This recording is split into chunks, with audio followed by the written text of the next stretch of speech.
And now, live from the Steel Twins recording studio in beautiful Traverse City, Michigan, it's your boys, the Cannonball, the Cannon, the Steel Twins.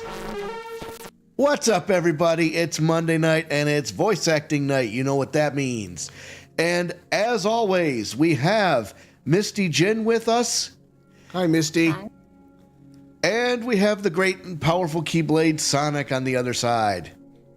Hello, everybody. Yep, we can see his face finally. Yes. Hey. Yes, fully recovered from my itchy eyes, so thankfully the eyes decided to work today. Good. Yeah. So Awesome. So everybody's ready and raring to go here. So we are going to begin the last of the episodes in the Apollo Justice Ace Attorney game. That's the first part of the trilogy, and we may be able to get through multiple parts. But I mean, I looked on the transcript on the website, and there's 5 parts to this whole thing. So obviously, this is probably going to be a 2-parter, but we'll see how much we can trudge through. That's a bad word. To get through it, this week. So, let's go ahead and by the way, everyone, it is not too late. We are always looking for new volunteers and new voice actors. So, if you're interested in joining our stream at any time to help us out, just hit up send a direct message to the Steel Twins Gaming page on Facebook, and we'll talk and we'll get everything set up. We'll do auditions, and we'd love to hear from you. Absolutely. Now we're going to get this thing started here. We got ourselves a bang. If you got a cap to your bottle or a pin to your can, go ahead and pull that pin or twist that bottle, cap out of the bottle. Because, hey, Cannonball, what time is it? It's time to get bombed. Damn right, son.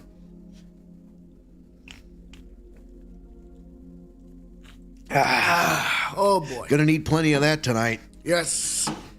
Caffeine! Caffeine rules, man. Well, what may not be... okay, so live scene. Let's go. All right. So let's jump in here. My name is Apollo Justice, and I'm doing fine. Right. Well, of course. We're fine. We're fine. We're ready. Okay. This episode is a top 10 case of all time, from what I'm understanding here. There's a lot of twists and turns, and we're finally going to be able to know what happened 7 years ago, but maybe that's for another part or so. I don't know. We'll figure it out for sure. But I tell you what, the last 2 cases we did, they were filler, which, I mean, don't get me wrong, they were entertaining in their own right. But really, I think this is where the roller coaster really starts to pick up. So, ladies and gentlemen, boys and girls, children of all ages, we are about to begin episode 4, Turnabout Succession. Time to earn your worth, Justice. Let's go. I think this is Phoenix talking from there, but yeah. I took Episode 4, Turnabout Succession. Uh-oh.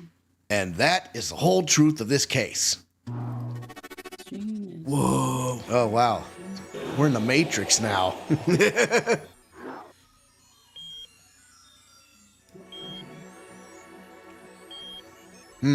Steady heartbeat. Oh!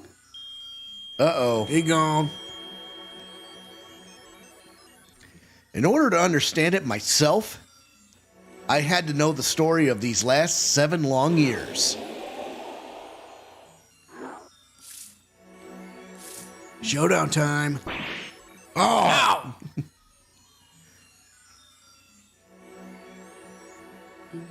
Nothing happens by chance. All is connected.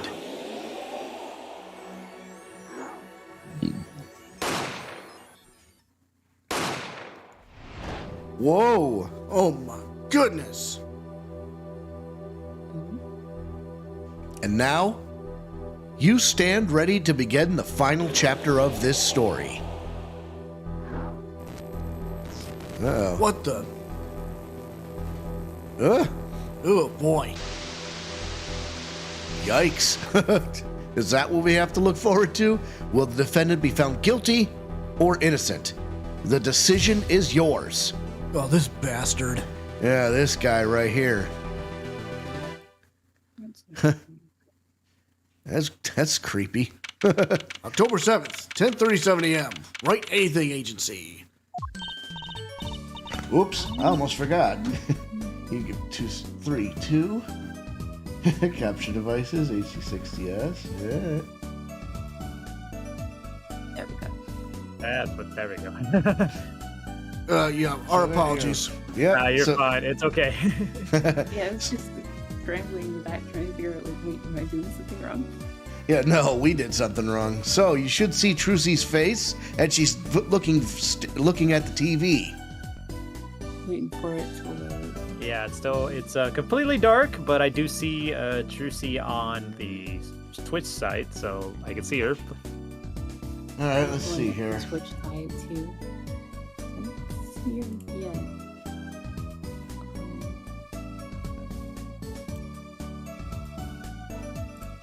Yeah, I don't think this one's too black. Okay, you know what I think I forgot to do? Oh, actually, hang on. Well, this is nice upbeat music. Yeah.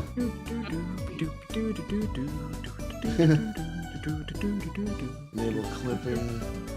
Oh, that's you silly goose. That's this one. It's this one right here. There we go. Nice. All right, so Are we getting it? Hear music. okay. Do you see the video? Not yet. Nope. Still getting blank here. Oh my. Oh, there's the Okay. puppy. So I'm gonna stop streaming.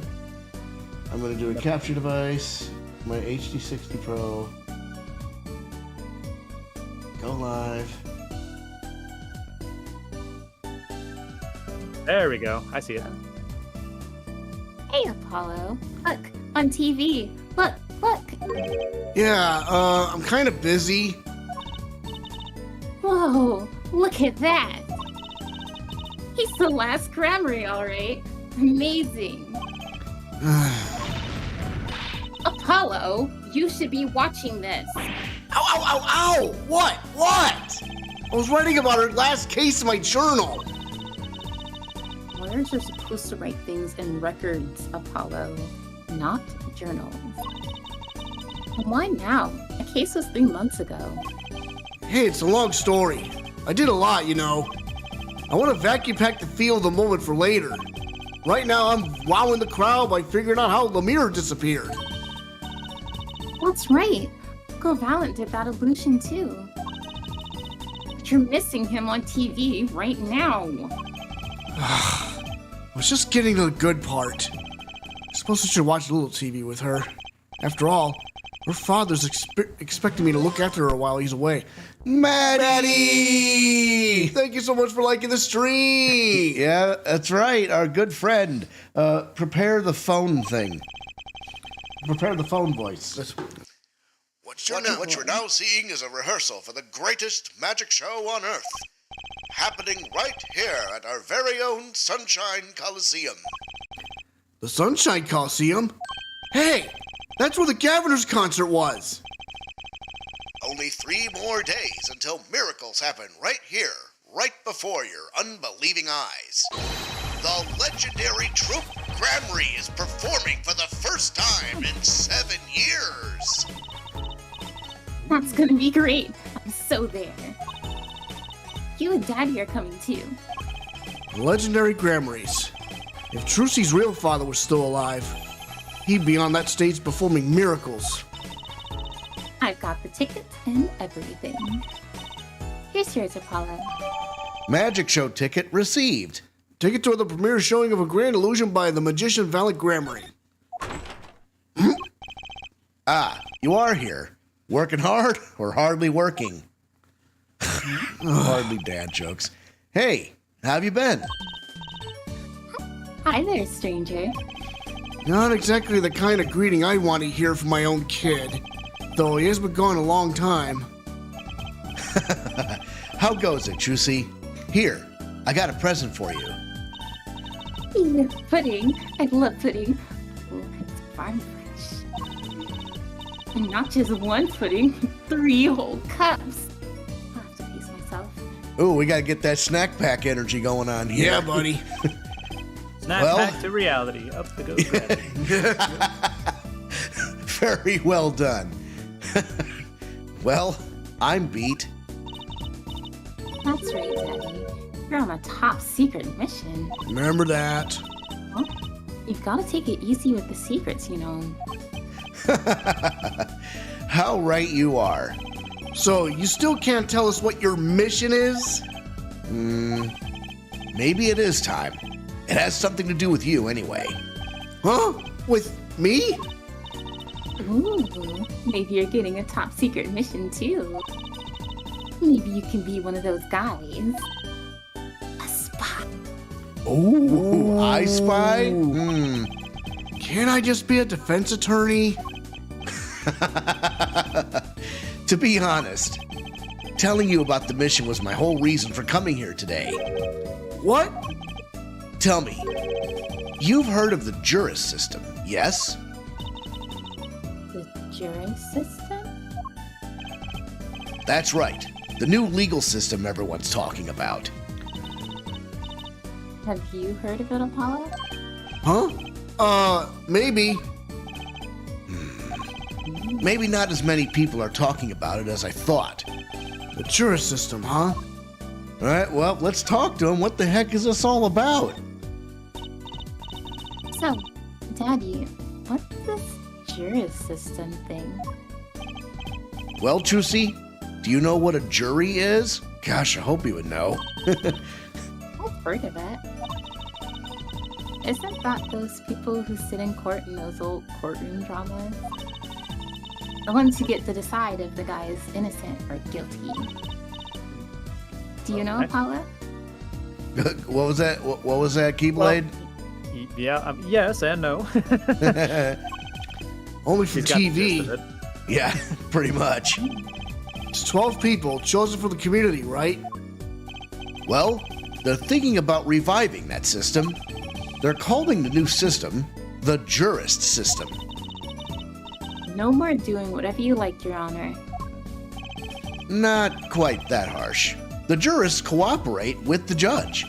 They help analyze the case from different angles. Ah, and there will be only 6 of them under the current proposal, right? Wow, you know your stuff, Apollo. I would certainly hope he does. He is a lawyer, after all. Their findings directly affect the verdict. Hopefully, people will start taking the courts a little more seriously now. Well, this is the same person who cross-examined a parrot in court, so... Right. Phoenix Wright Ace Attorney, the DL6 case. Oh, boy. Oh boy, what a case that was. I feel like I'm on some kind of educational TV show. Starring Dr. Wright. Dr. Wright, his assistant Trucy, and mascot Apollo, the perfect team. Oh, come on, man. Don't do our man like that. Mascot? Hey! The secret mission. So, what is this secret mission? Yeah, what is it? The suspense is killing me. The Jurist System is my mission, more or less. Anyway, keep in mind that new ideas like this system are always risky, Apollo. Too true. Everyone's got an opinion. You just talk and nothing gets decided. Kind of like you, Apollo. Way to throw him under the bus. I'm not that bad, am I? In any case, we're gonna give it a shot. A test, if you will. I don't like tests. We'll take a case as a sample and choose 6 jurists. I'll be the one helping with that process, incidentally. Helping? How? Well, for one, I'll be chair of the Jurist System Simulated Court Committee. The chair constructs the ideal situation, choosing the case the jurist candidates, even the judge and the courtroom. Wow. It's like you have a real job. Hey, what's that supposed to mean? I was never that good at the piano, to be honest. Once a lawyer, always a lawyer, I guess. Makes sense. The trial's tomorrow, by the way. Don't miss it. The trial simulation, that is. A simulation, huh? Sounds interesting. So, what kind of case is the trial simulation about? Well, since it is the first run-through of a new system, I wanted something simple. Good thinking. No sense wearing her out on something too serious. Blow yourself up again. That's fine. True. The case is a murder. Huh? That's not simple. No way. That's not simple at all! By simple, did you mean that the defendant is... Guilty. Yes, most likely. So, good luck, Apollo. With what? With the trial tomorrow. You're defending, of course.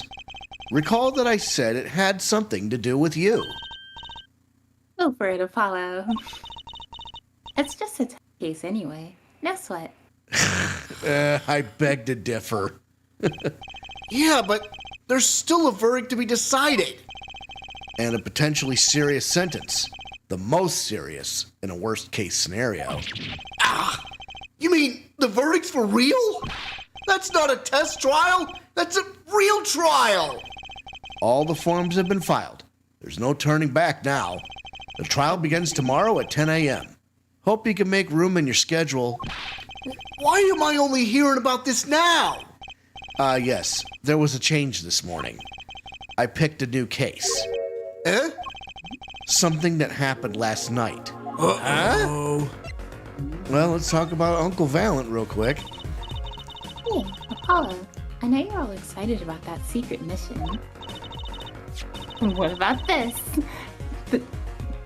The Troop Grammary Grand Magic Show. Huh? Oh, right. The card tricks. They're not card tricks. They're grand illusions, miracles, the apocalypse. Heaven and earth will... So what? That's... Heaven Heaven- and earth will shake. So what? That's 3 whole days from now. It's at the Sunshine Coliseum. Let's go. Let's go today. We can say hi to Uncle Valent. Have fun. What? I can't go by myself. I'm not very outgoing. Right. Why not go with her? But what about the secret mission? Oh, don't worry about that. You'll hear all about it tomorrow, regardless. I don't trust that smile. He knows something that he's not telling me. Now you can take me to the Coliseum. I suppose it wouldn't kill me to pop over there. Phrasing. Gramry. That reminds me. What's this, Daddy? Isn't that silk hat the Grammar seal? Consider it a birthday present, Trucy. Thanks! It's great. But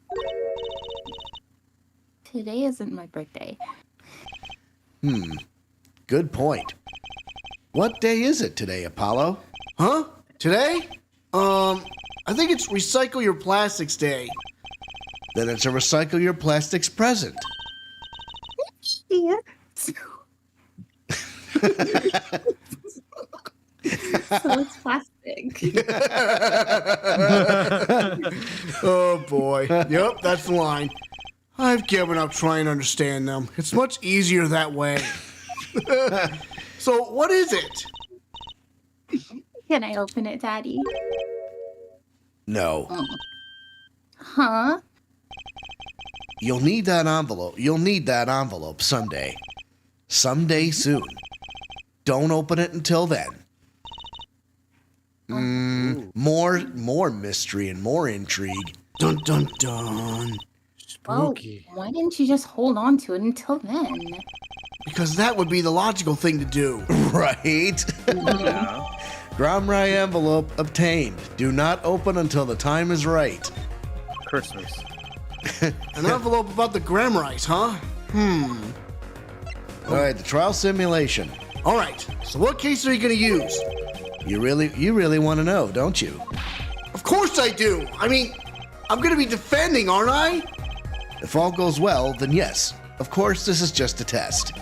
We wanted everyone to start without preconceptions. A blank slate, as it were. There's a difference between having a blank slate and just being totally clueless. Whose dumb idea was that anyway? Well, mine. Committee chair, remember? Oh, Well, if you want to know that badly, I suppose I could give you permission to examine the scene of the crime. good. That's better. But you can't talk to anyone involved with the case. What? Monkey's paw. Then how am I supposed to defend? Yes, how indeed. You let me worry about the details there. Remember, I'm in charge of this trial. All of it. But you don't want it to backfire, do you? Apollo, if I am in charge of the whole trial, that means the entire affair is my responsibility, for good or for bad. Just do what you can. What was that? I see. Yeah. And don't worry. I know what I'm doing. All right. I'd recommend going down to the detention center. Your client's waiting for you. You can ask about the scene there. But you just said I couldn't talk to anyone involved. Oh, you can talk to your client if you can get her to talk. Well, time's a wasting. All right, well, it looks like we're moving, and I'll tell you what, we should probably better get to the detention center, because we got to get some information about this trial. October 7th, detention center, visitors room. Do.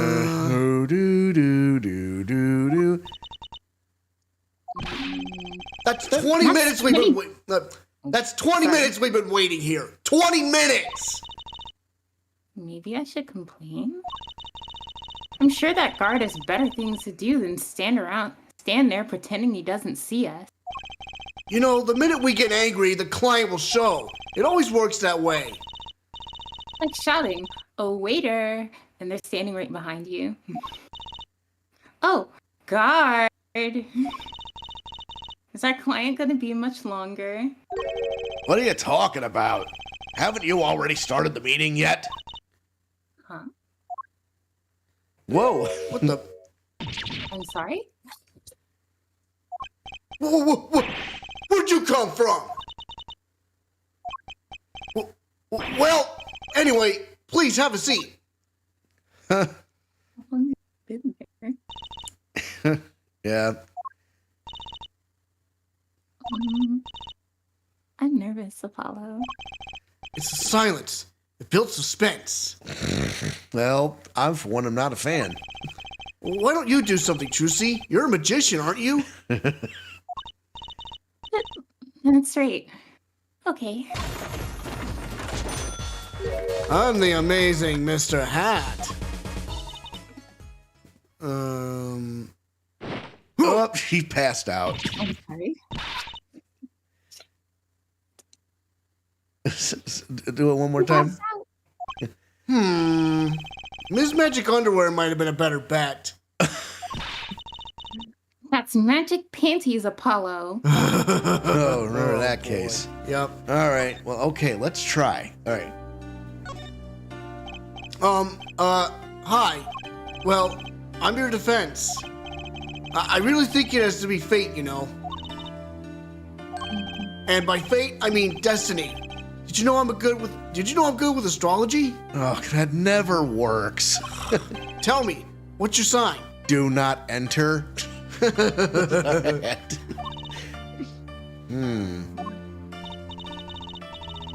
can tell you mine if you like, Apollo. No, never mind. I just got carried away there. I seem destined to get difficult clients, it seems. All right. So, what's your name? Oh, right. I'm supposed to introduce myself first. I'm Apollo. Apollo Justice. And I'm Phoenix Wright. I know. This is getting nowhere fast. All right. Hey, I know. Maybe you can tell us what happened. I'm your defense attorney, after all. Anything out of the ordinary happened lately? You guys should make your face cam slightly bigger. I mean, I could try, but I mean, if we make it too much bigger, we'll cover the text. But thanks for the feedback. It's a careful three, whoever it was. Well, the other day, a tourist from out of town stopped to ask for direction. Later, Trucy. I feel like I need to ask directions myself here. Well, that was fruitless. Though I think I understand despair a little better now. You did good, Apollo. Oh, what the heck? What is that? Oh, look, she's doing her nails. What? Are nails more important than defense? Is that it? Let's go, Trucy. No, I would definitely not. Excuse me.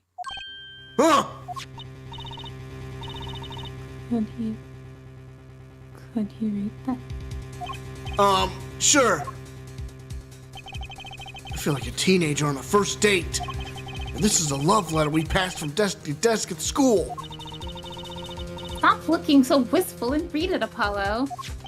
It's a business card with a name and an address. The name is Vera Misham. The address is for Drew's studio. Vera's card added to the court record. Defendant's business card. The address for Drew's studio is on the front. So that's okay. And you're giving me this card because...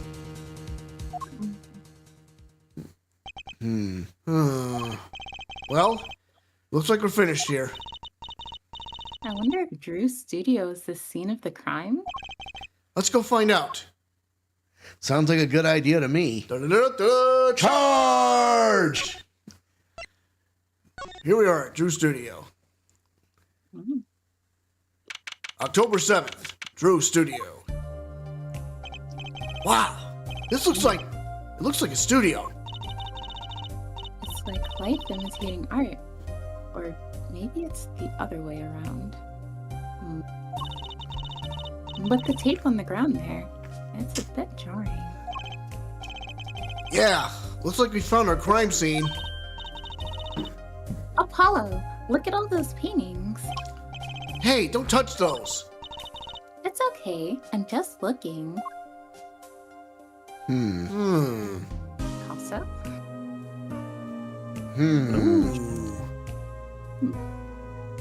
Well, now. Interesting. Peach. Huh? Apollo, look at this one.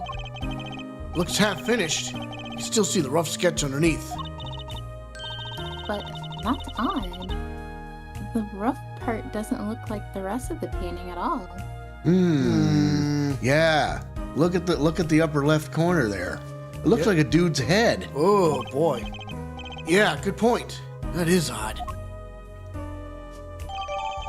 Drew Misham's paintings added to the court record. Data Drew Studio, only half finished. The rough sketch is still visible. All the paintings have a really different style, too. Ah, I thought I might find you two here. I think that might be it. Okay, so that's Oh. so. Emma, one time no see. Ah, thought I might find you two here. Yeah. Oh? Seems like I run into you far too often. I bet I know why you're here, too. You know about the trial simulation tomorrow? I've heard about it, sure. So, Mr. Wright chose you, huh? We don't even know what the case is about. Well, he was killed.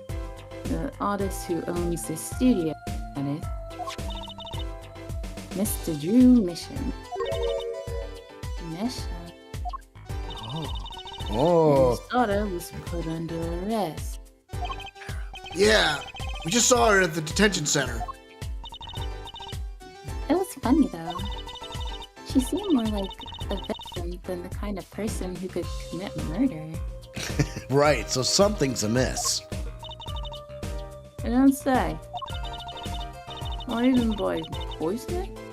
That's all I was done, you know. Poisoning's a common way to get the job done when the murder is a woman. Poisoning?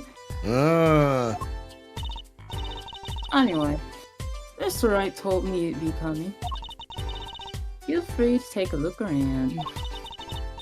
I'll just be over here with my snackers. We can't talk to anyone related to the case this time around. Which means we better find out as much as we can here at the scene. Or else. Alright, so let's examine, huh? Oh, what the hey?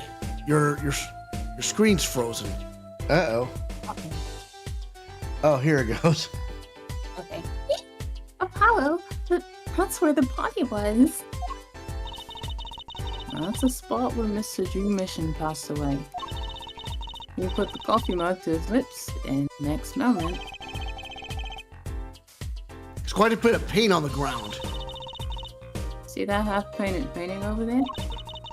He must have been working on that right up to the moment he died.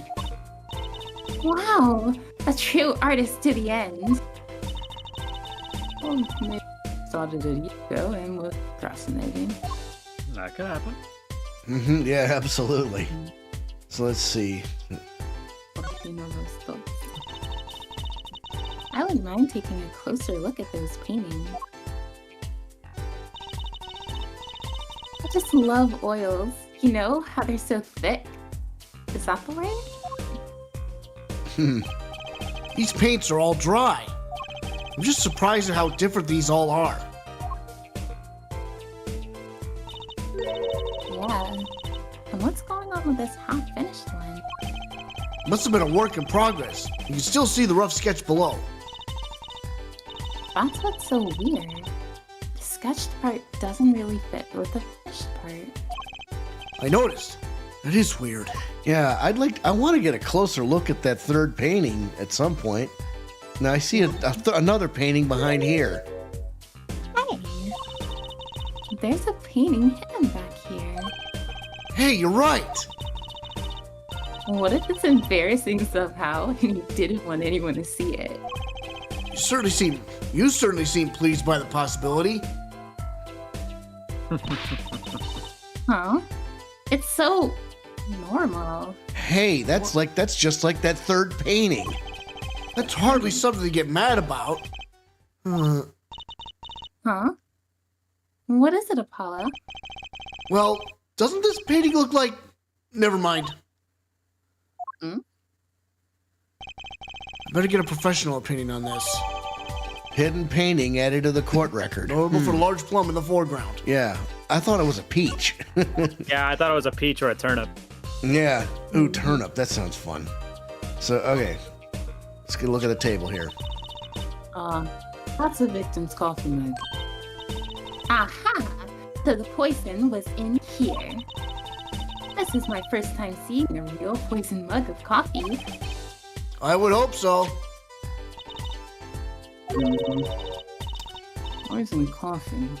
Not exactly, actually. What do you mean? No traces of poison were found in the coffee. What? You'll have to figure out the rest yourself. I'm officially not on your side after all. Coffee mug. added to the court Victim's record. last cup of coffee decided the cup reads mission. Right, well, I think we should take a look at that. So let's get a look at the court record. So look at this. What's that smudge on the lug? Hey, look there. That stain doesn't look so healthy, Apollo. That must be the Blue Mountain I've been hearing about. Something tells me that even Blue Mountain coffee isn't this blue. No, this stain is probably... better ask Emma. Alright, nothing else. Okay, wait. No, I want to look at this one. Look at this. Apollo, look at this painting. You can see the rough sketch. Oh, looks like it was only half completed. Huh? That's funny. Do the rough sketch and the finished painting look totally different to you, too? They do, actually. What's that all about? Alright, can't find anything on the back. So let's see. And there might be something on the back of this business card, too. Huh. What a pretty business card. Looks like a postcard on that. And on the back, just her name. Seems odd to me. Huh? What does? Why write your name on the front and back of the card? Beats me. Why not use the space on the back for a self-portrait or caricature? Then people would remember what you look like, too. That's not a bad idea, actually. Yeah, not a bad idea. Give me one of your cards, Apollo. She's drawing something. Hey, my hair's not that spiky. Okay, that takes care of that. Let's not open. I'm not gonna touch that envelope. What's Is there anything specific about this? Okay. Are you ready, Apollo? ready for what? For what? For the Troop Samurai Grand Magic Show. It's not like I'm getting up on stage or anything. What are you talking about, Apollo? You can't enjoy magic if you're not part of what's going on up on stage. I'll lend you my spare costume if you need one. Huh? You mean I can't go in? I can't go in this? No. Doesn't get more straightforward than that. Okay. Let's what's story mode telling us for time's sake? No. Here, there's more to it. What's over here? Oh. What? Stark contrast. This is a laboratory of some sort. Well, Night and day. Yeah. let's take a closer look at this desk here. Okay, so there's a picture of the victim and the defendant. So this is Drew Misham. And this little girl must be Kara. Yes. They took that some years ago. Gross. Happy little family. Until you arrested his daughter. Look, I was personally against that, okay? She just didn't seem very suspicious, scientifically speaking. Uh-huh. Right. Is this a journal? Wow, talk about a clue. Let's read it. What is it, Apollo? He didn't write the name of the killer, did he? It's new. He didn't write a single line. I've been going for a while there. Interesting. As in the first half, not gonna lie. Yeah. Hey, Apollo, what's this other thingy? Isn't that a pen? Like an old-fashioned quill pen? But it doesn't have a pointy end. That was most likely for sweeping detritus off the desk. Wow, you sure know a lot, Emma. Bold and scientific. That's my motto. Exactly what about that was bold or scientific? Uh-oh. This envelope has been opened and resealed. Ooh, I know how to do that. You take a pot of boiling water, the envelope up to the steam, and the glue melts, and it opens. Cool, huh? Whoever did this wasn't so delicate. You're right. Looks like they just ripped it open and stuck it back together. Huh? The postmark on this letter is from 7 years ago. What? You know what else happened 7 years ago? Phoenix Wright lost his attorney's badge. Yeah. Huh. Oh. Why would someone open a letter, then seal it again? Why, indeed. Dun dun. I better hang on to this. Red envelope added to the court record. Dun dun dun. All right. Let's see if we can find any more details on this thing.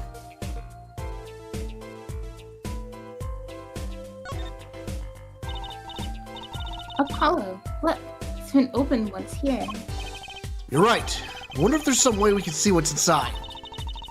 Should I try to get it open and then stick it back shut? Let's not tamper with the evidence, shall we? I've got a better idea. Emma, let's ask her. Okay, so that's two things I need to present. Oop, okay, yeah. I don't think that's important, but look, what is all this? What is all this equipment here for? Doesn't look very artistic, really. You know, I wonder if he was Ooh, I wonder if they were painting forgeries. Oh. He had everything from a lathe to a laser cutter. Looks like he was ready to work on metals and wood, too. Oh, his equipment's a bit old, to tell the truth. Why would a painter need all this? From the dust, I'd say he hasn't used this stuff for years. This corner doesn't fit with the rest of the studio. Hell no, it doesn't. Oh, do you think I could borrow that? I'm gonna cut a quarter in half to make a trick coin. This is a crime scene, Trucy.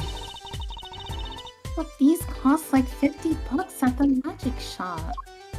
Oh, gosh. Even magicians have to be on a budget. Yep, that's right. Is this desk for painting, Apollo? That would be a drafting table. Drafting? Basically, it's a tool for making precise diagrams. Wow, painting harder than I thought. Why would a painter need a drafting table? Was he an architect too? Yeah, there's a lot of questions that need answering here. So, all right, what's all this mess? Look at all these paints, Apollo. There's so many. It's got like 20 kinds of red. You could repaint your suit, Apollo. How about the shade of green? That'll be enough of that, thanks. Okay. All right. Well, let's talk to her, I guess. Let's present those two pieces of evidence. Let's first let's present this one. Emma, about this mug. There's a pale blue residue on the rim. Huh? Well, it's just a rumor. But I've heard there's a kind of coffee called Blue Mountain. I'm pretty sure it isn't actually blue, Emma. Right. Okay, you got me. That's leftover from my testing spray. Forensic science! I knew your hobby was behind this somehow, Emma. It's not a hobby. So, what kind of scientific stuff are you up to? This spray, that's what. It turns blue when it touches poison. Oh. So the poison that killed the victim was on this mug? That's right. See? It wasn't in the coffee. The killer applied it to the rim of the mug itself. Very ingenious. Ooh, yes. Wow. Science is amazing. It certainly is helpful. Maybe Emma'd be willing to help us out a bit more. You should try buttering her up, Apollo. They say flattery will get you everywhere. And you know what they say, imitation is the sincerest form of flattery. Certainly worth talking to her a bit more. Right. Okay. Now what's this? Let's present this one. Emma, about this. Oh, yes. That's a bright red envelope. She sure is jumpy. Someone opened this, didn't they? My lips are sealed. Your lips are sealed? That's a first. You mean, you know what's inside the envelope? Sure, I read it after all. You mean you were the one who ripped this open? Ha! Please, I would have steamed it open. But she did sneak a peek at it, apparently. You know that I have a powerful weapon on my side. Weapon? Yes, the use of tools. Highly specialized tools, information gathering. Tools I wouldn't mind getting my hands on. You should try flattering her, Apollo. They say a little praise can open big doors. Never heard that one, but it's good advice. Let's try talking to her some more. All right. Let's see. I want to see if I can present her this painting and see what happens. Emma, about this painting. Oh, what? Quite good, isn't it? That's not what I wanted to ask you about. You want to examine it, is that it? I'd be happy to let you, if you have a good reason. But without that, sorry. I guess she wants us to do a little footwork on her own first. All right. I wonder, hell with it. Let's just look at it. No, you're not gonna open it. Okay, can I see at least what the date is? Ah, looky here. A handwritten signature. It says, I can't read it. That seems odd to me. I mean, isn't a signature intended to show ownership? What's the use if no one can read it? Isn't it enough if you can read your own? Oh, I never thought of it that way. Okay, so all right. So there's there's a signature on it. I'm sure it's going to be important. Let's just talk to her, the victim. So, this, Drew Misham was some kind of artist? Apparently. Did a lot of illustrations for books, I hear. And no offense, too, for what it's worth. Oh? I guess his stuff is kind of pretty. Like that oil painting over there, for instance. Yeah. That wasn't one of his illustrations, actually. Huh? So it was a standalone painting or something? Is that what she means? He was an odd bird, Mission. I hadn't shown his face to anyone until the end. What do you mean, to anyone? He was always locked up in here in his studio, apparently. His only connection to the outside world was through letters he put in the letterbox over there. Letters? Do people still write letters? Sure, why not? Mail. What do you mean, Apollo? I mean, when was the last time you wrote a real letter? Don't most people use email and stuff these days? Yeah, well, you do still have the odd bird. Mr. Mission. Couldn't stand technology, it seemed. Now I call bullshit on that one, because what about the other side of the room? It's chock full of technology. It's dusty, though. You did everything by mail. Maybe he thought that way was more artistic, you know? Letterbox added to the court record. Drew Misham's contact with the outside world. It's empty.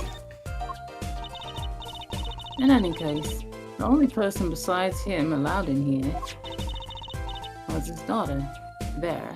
Oh boy, so it's another one of those gimmicks. Oh, yeah. Only she could have done it? Ugh. Oh, you mean the killer? The suspect, please. We took some fingerprints, of course. The only ones found in the room were Mr. Mission's and Vera's, basically. Basically? Actually, last night, Mr. Mission gave an interview to a reporter for the first time. Oh. It happened during the interview, apparently. His first interview ever? Could you tell us a bit more about what happened the night of the murder?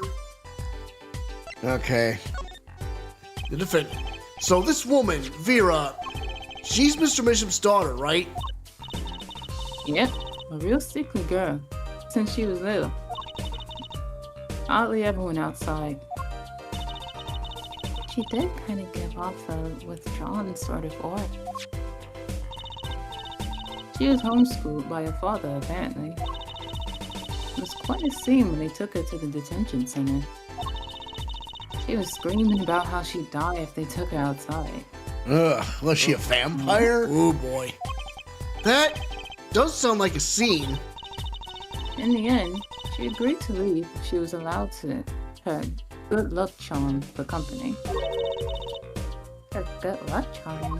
Hmm.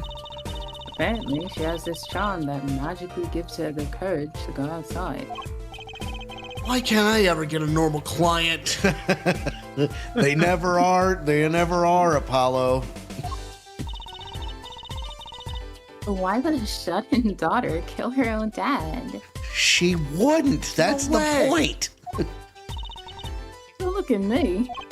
So, about the poison, it was found to be in his coffee, right? Weren't you paying attention, Spiky? No, not precisely. Not precisely? What does that mean? It means see for yourself, I think. All Night of right. the crime. The night of the crime. Like I said, last night was the first time someone from the outside came into the studio. I guess mysterious who never go outside make for good articles. And it just so happened that he died the night of his first interview? Hmm. At around 9 p.m. every night, Vera always made him a cup of coffee. Last night, he drank his usual coffee and suddenly became violently ill. And died? Hmm. She poisoned him on the night of his interview? What did the reporter see? Here's the deal. I think the reporter based the rim of the mug. He wasn't near Miss Submission when she brought her father his coffee. Well, doesn't mean he's not out of the woods yet. He was checking out some equipment in the back of the room. Supposedly, that's why she didn't notice he was there. It was the reporter who called the police, in fact. Wait, but why is she the suspect? If anyone is suspicious, it's the reporter! Yet the reporter never got near Mr. Misham's coffee. Even Vera acknowledges that. Oh, well, hang on a second though. At what point did the reporter have access to his cup? That's the question we have to ask ourselves. Regardless, I want to know more about this reporter. Right. Forensic science, my favorite subject. I bet Emma can help us out here. Don't forget, flattery will get you everywhere with her, Apollo. Huh? What are you two whispering about? Well, I was thinking, what is it we always do when we run into in a crime scene? What is it we always do, scientifically? Ah, you know me too well. Okay. Okay, meaning we can get, scientific now? Oh, I suppose. Just this once. Bring me anything you find suspicious, and we'll check it out. I think that painting is suspicious. Oh, yeah. So yeah, let's. Emma, about this painting. Oh, that's quite good, isn't it? That's not what I wanted to ask you about. You want me to examine it, is that it? I'd be happy to let you, if you had a good reason. But without that, sorry. I guess she wants us to do a little footwork on her own first. All right, well, what right. is story telling us? All right. Yeah, I think that's a good idea. Okay, yeah. Emma, about this mug. There's a pale blue residue on the rim. What? Yes, well, it's just a rumor. But I've heard there's a kind of coffee called Blue Mountain. I'm pretty sure it isn't actually blue, Emma. Ah, right. Okay, you got me. That's left over from my testing spray. Forensic science! I knew your hobby was behind this somehow, Emma. It's not a hobby. So, what kind of scientific stuff are you up to? This spray, that's what. Turns blue when it touches poison. So the poison that killed the victim was on this mug? That's right. See? It wasn't in the coffee. The killer applied it to the rim of the mug itself. Right. So how? Wow. Science is amazing. Certainly is helpful. Maybe Emma would be willing to help us out a bit more. You should try buttering her up, Apollo. They say flattery will get you everywhere. Briz, oh, you're on early. I might be able to stick around this time. Yeah. Hey, evening, Gov. Certainly worth talking to her a bit more. About poison analysis. I was afraid you were going to ask about that. See, this solution is used to test for Atroquinine. atroquinine. Atroquinine, the deadly poison found in the autopsy. Uh-oh. I know that spark in her eyes. She's getting excited. Best tread lightly. It's one of the most virulent poisons, but is absorbed into the body astonishingly slowly. It takes at least 15 minutes from the time of ingestion for adverse effects to show. Oh, guess what? Recent research has shown. That's fine, really. We don't need to know all the gory details. Hang on. Actually, you kind of do. You just spray this stuff on something you want to test, right? Precisely. You can find even the slightest trace of poison with this. I want to try too, Emma. Pretty please. You don't have to ask twice. I already used it on everything suspicious, of course. Yay! Give it a whirl, Apollo. Ah! What are you doing? I was just seeing. I was just seeing if it got a reaction off of you. Well, mission accomplished. How's this for a reaction? Never do that again. I'm not poisonous. Well. Right at who you talk to. Well, that's Yep. those hapless witnesses on the stand. Let's just get down to checking for real poison, shall we? Okay. I love her. Yeah, Right. she's so fun. Yeah, she's Yeah, right on that corner. Okay. Oh, wait. I mean, well, hang on. The mug. Well, yeah, obviously the mug. No. All right, hang on. I got an idea. Check it out.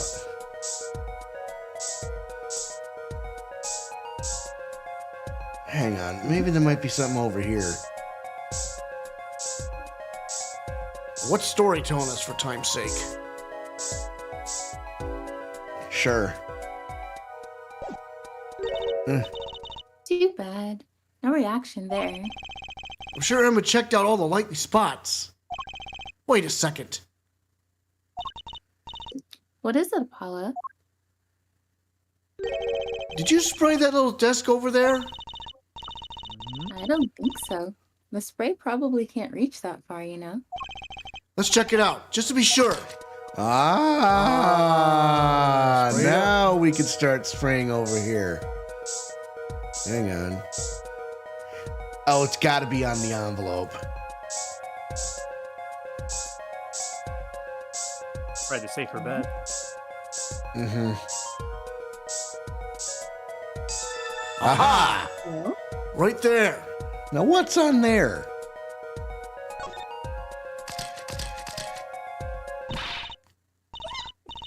a reaction, Apollo! Ah! Where? Where? The inside of that cute little frame. Look. Oh, would you look at that? Nice going, Trucy. I'm known to work in magic. But the stuff fishy spray probably is. Never mind that I was the one who found it. Tiny frame added to the court record. Frame measuring 2 inches by 2 inches bears traces of deadly poison atroquinine. Why would the inside of that frame have poison on it? Why indeed? Looks like we found the only other place that was poison in any case. Oh boy. Can we look at that? Hang on, what's going on here?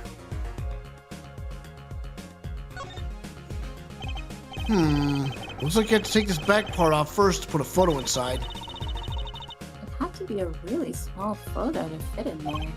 True, and that pale bluish stain. Why would there be poison on something like this? Well, there's one obvious reason. Whoever put poison in the coffee left a bit on here too. That's not very obvious, Trucy.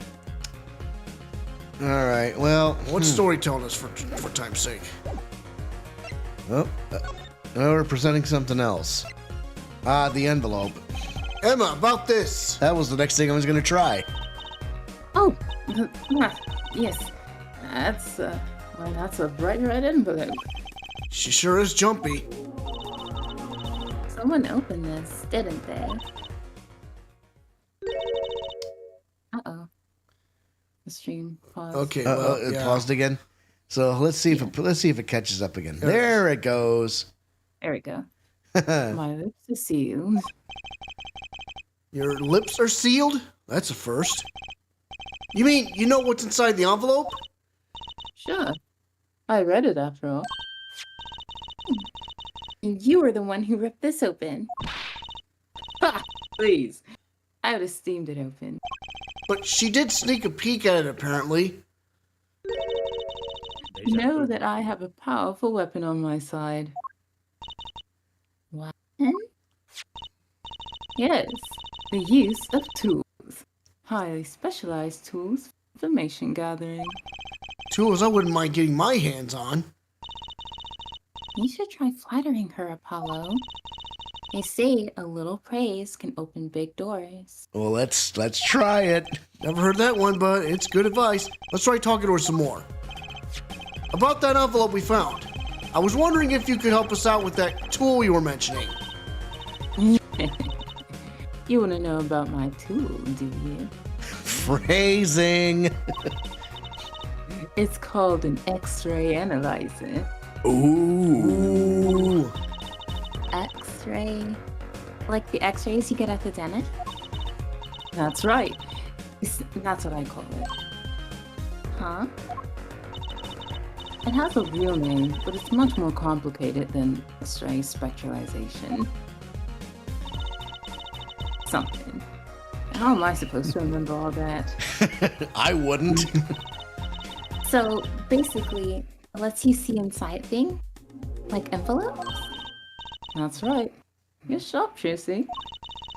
But it's a bit more complicated than that, in practice, of course. Actually, to tell the truth, I'm not really sure how it works, scientifically. You call yourself a scientist, do you? Can I try it out, Emma? Please? Oh, I suppose. Of course, I've already checked out everything suspicious myself. That's what you said the first time, lady. Alright, let's give it a spin, Apollo. I think I know what else I want to do with that. Do I really? What? Yeah! What are you doing? Oh, just seeing if I can see through your hair. It's like lead. Point that thing at me anymore and it might all fall out! And I wouldn't need an X-ray machine to see through it. Let's just get down to business, shall we? I thought he was going somewhere else. Right. Let's test it out on a sample first. It just so happens that I have a lottery ticket right here. Oh. Ooh.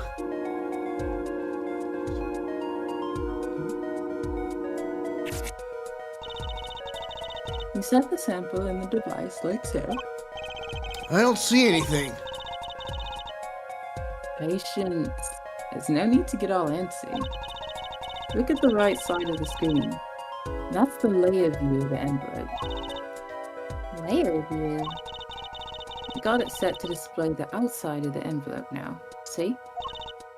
Actually, it's quicker to just have you give it a try.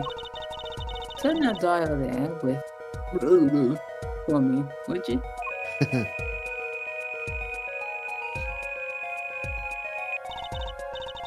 That's right. That's how you choose what depth you want to scan. Hey, got something. See? That's how you can read the letters on the ticket inside. Cool, huh? Except, I can't read them. Just turn the dial a little more.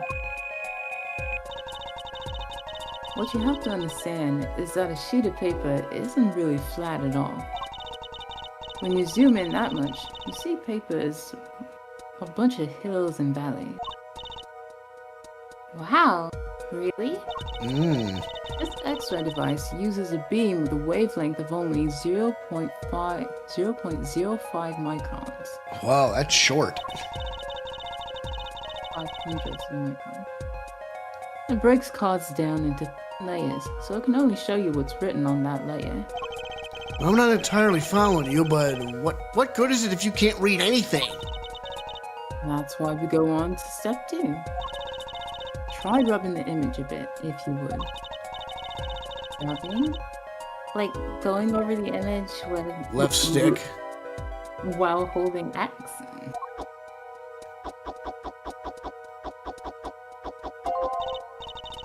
There. Fixes the image on the screen. Now, turn the dial again, just a little. Good. Now you can rub this image to fix it too. Hey, get it? We just keep doing this until we've got the whole thing.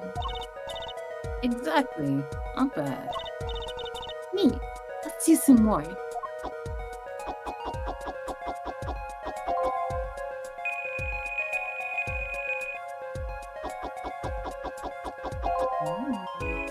Well, look at here.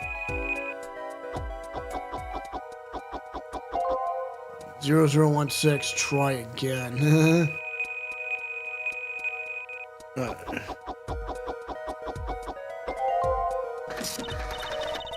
Okay, let's print this one out.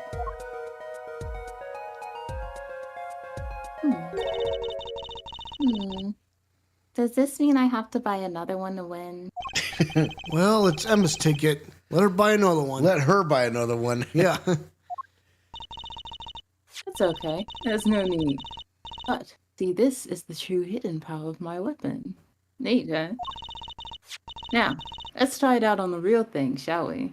Oh, yeah. man. Let's Yeah, do let's it. get man. it. I'm getting very, I'm getting very intrigued here. dun dun dun.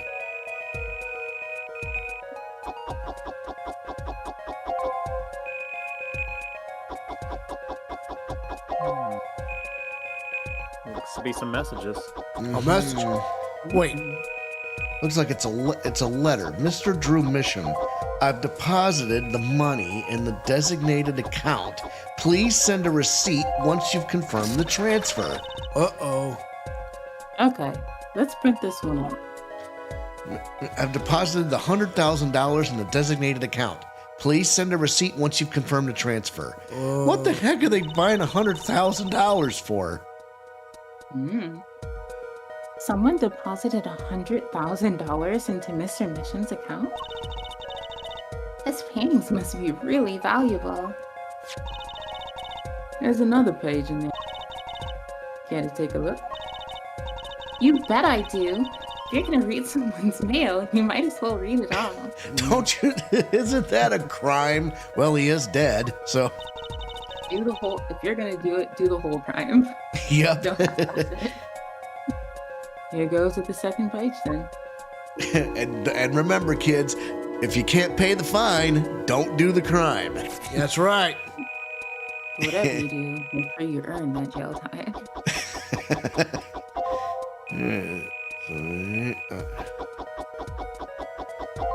This one says sign. Sign this receipt. Sign the papers and send the enclosed envelope with the enclosed stamp within 5 days. 3 days. 3 days. Okay, let's print this one out. Sign the papers and send in the enclosed envelope with the enclosed stamp within 3 days. I need not remind you to speak of this to no one. Oh, Wow. secrecy. So it was a letter about payment for one of his paintings. Why all the secrecy, though? And And what? why was this letter the only one in here? It's 7 years old, right? Yeah. Maybe it had some special significance to it? Well, Emma? Well, indeed. She knows something she's not telling us. Oh boy. Looks like she's keeping mum about it. Red envelope updated in the court record. Contains 2 sheets of writing paper. So Emma, I was wondering, what's the story about this reporter that came here for a story the night of the crime? Oh, I'm afraid I can't tell you, because he's going to be a witness for tomorrow, I hear. I thought so. I'll never forget that face.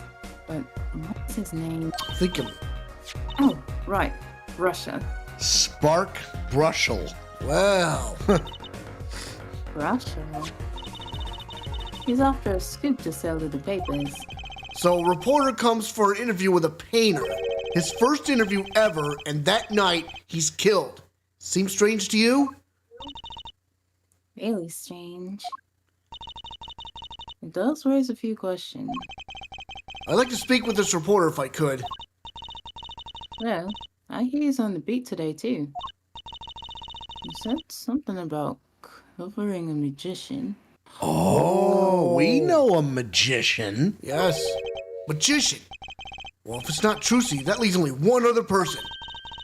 It wasn't Valiant Cranberry by any chance, was it? Yeah, something like that. It's got some big show lined up, I know exactly where we're going next. So he's out interviewing Valiant Grammari. Looks like I'll be heading out to that Coliseum again sooner than I thought. Here, I'll give you that reporter's card if you want. Russell's card added to the court record. Freelance journalist. All right, well, we're moving. We're going to go to the Sunshine Coliseum. Da-da-da-da-da-da, charge! October 7th, Sunshine Coliseum. And Keyblade, you can get the reporter if he shows up. Or I can have you do Valiant Grammari, as a matter of fact. Woohoo! This is it, Apollo. The place where magic and dreams converge. Just a while ago, it was the place where murder and nightmares converged. Let's go say hi to Uncle Valiant. Okay, well, I'll have to gauge this. What about the case? Oh? Go ahead. Keyblade, go ahead and Keyblade. You can laugh here because that's him. Okay. Only a performer laughs like that. The young Miss Trucy. How often I hoped we'd meet again, only to tell myself it was an impossible dream. Uncle Valiant, how's it going? I'm glad to see you too. Of course you are. Humility is definitely not one of his stronger traits. Well, Miss Trucy, how does the day find you? If you come to give me flowers, do it after the show, I beg you. Actually, I came to wish you good luck. And congratulations on your big magic show. Oh? But it is I who wish to congratulate you. Not everyone is so lucky as to witness miracles such as ones I shall perform. Yeah, you're amazing. We get the picture. The world will watch in wonderment as magnificent illusions are reborn. Here on stage, by my hand. All right, well, let's talk to him. The big magic show. Everyone's talking about the big magic show. Is it true that the Grammari miracle is back after a 7-year absence? Miss Trucy, I must apologize. This show and this honor should have been his. My co-magician in training, Zach Garami. If that terrible thing hadn't... It's okay. Your father was a great magician, Trucy. If he were alive, then I, Valiant Grammar, would have been proud to stand upon this stage as his assistant. Thanks, Uncle Valiant. You know, I'm happy you're doing the show. To think, we get to see the Grand Magnifuse illusions again. She really is looking forward to this, isn't she? Hey, Magnify Grammari. My mentor, the magnificent Magnify Grammite. That's how you pronounce it? I'm sorry. Grammari. Grammari was a true deity among magicians. A creator god who gave birth to magic and illusions that defied our own imaginations. Our very imagination. That's yes. fine.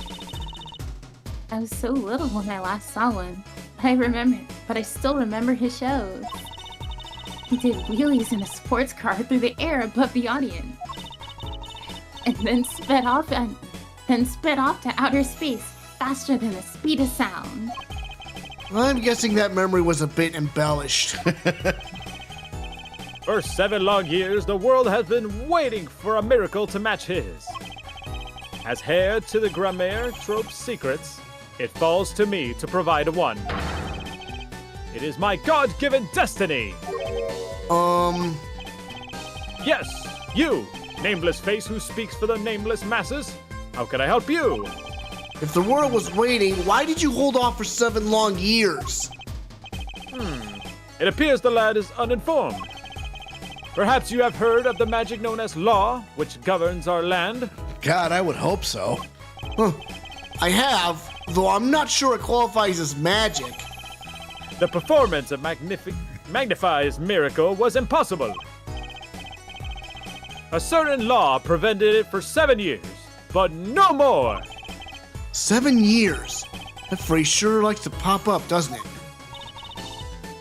And why is that? A little matter called performance rights, Miss Trucy. What the heck are you talking about? Can you tell us about these performance rights? Certainly. Magnify's magic relied on an incredibly innovative idea. A trick, if you will. That trick was considered his property, and as such, was protected by property laws. Intellectual property, maybe? It's okay. Magnify knew this and Bequeathed It. and bequeathed it in his will to one person. You mean him? Yes, Miss Trucy, it was your father. Zachamir was the inheritor of the Grammaire miracle. Oh, wow. Sorry if I butchered that, I'm sorry. That's okay. Wow. I wonder, could that possibly be why he was killed? Oh boy. Yet, as you well know, he is gone. He disappeared suddenly 7 years ago. I think I see where this story is going. Once a person is classified missing for a certain period of time, they're considered legally deceased, correct? In all absoluteness, those rolled-up sleeves conceal your competence well, young man. That certain period of time of which you speak is 7 years. Oh. Yes, Miss Trucy, though it pains me to say it. This past spring, April to be precise, was the time. Your father was legally declared deceased. In the absence of a formal will, the secrets of our mighty mentor Magnify passed to me. This was in fact stipulated in the will by Magnify himself. Is that how it works, Apollo? Yeah, it's called death in absentia. He's declared missing. Permanently. I've got even more suspicions about Valent now. Oh, So, okay, let's present something. Yeah. Let's have him take a look at this. Yeah. Oh, wait, no, hang on. We have to present like this. Then we do this. Yeah. So, a journalist was hearing a story. all eyes in the universe are upon my stage. All pens seek to commit its mysteries to paper. His name was Brusha. Brushel. I think he remembers him. He doesn't look too happy about it. Brushel. That cloying smell of mint when he smiles, yes. Could you tell us more about him? What did he want? Okay, let's talk to him about it. Mr. Brushel, journalist. A man by the name called on me just now. Just now? Valiant's vision is always towards tomorrow. Valiant's feet step always forward. That is all. Oh. That's all. Very confusing. I am to perform a big magic show, yes? I wanted someone to cover it. Yet, he had ears only for that incident. That incident? In any case, I requested that the rapacious reporter remove himself. So a painter has died. What of it? It is but a footnote in the footnote. Footlights. It is but a footnote in the footlights compared to the magic of gramarye. Uncle Violet, do you know where the reporter went? I recommend he visit that place popular with penalized perpetrators. The detention center. The detention center? He was a rude individual. Might I see that card? Sure. He would tear apart my respectability. I will tear him apart. Whoa! Oh, here comes Apollo. Uncle Violet's big magic trick. Is he gonna fix the card? Not sure that qualifies as big magic.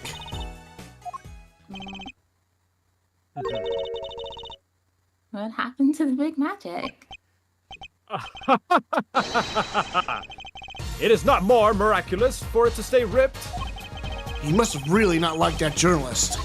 Yeah, I really have questions about Valant Graham right now. I mean, I think he's got his neck deep into something. So there's an envelope. I was wondering if you could tell me about this. Aha! Why, that bears the gramarye seal.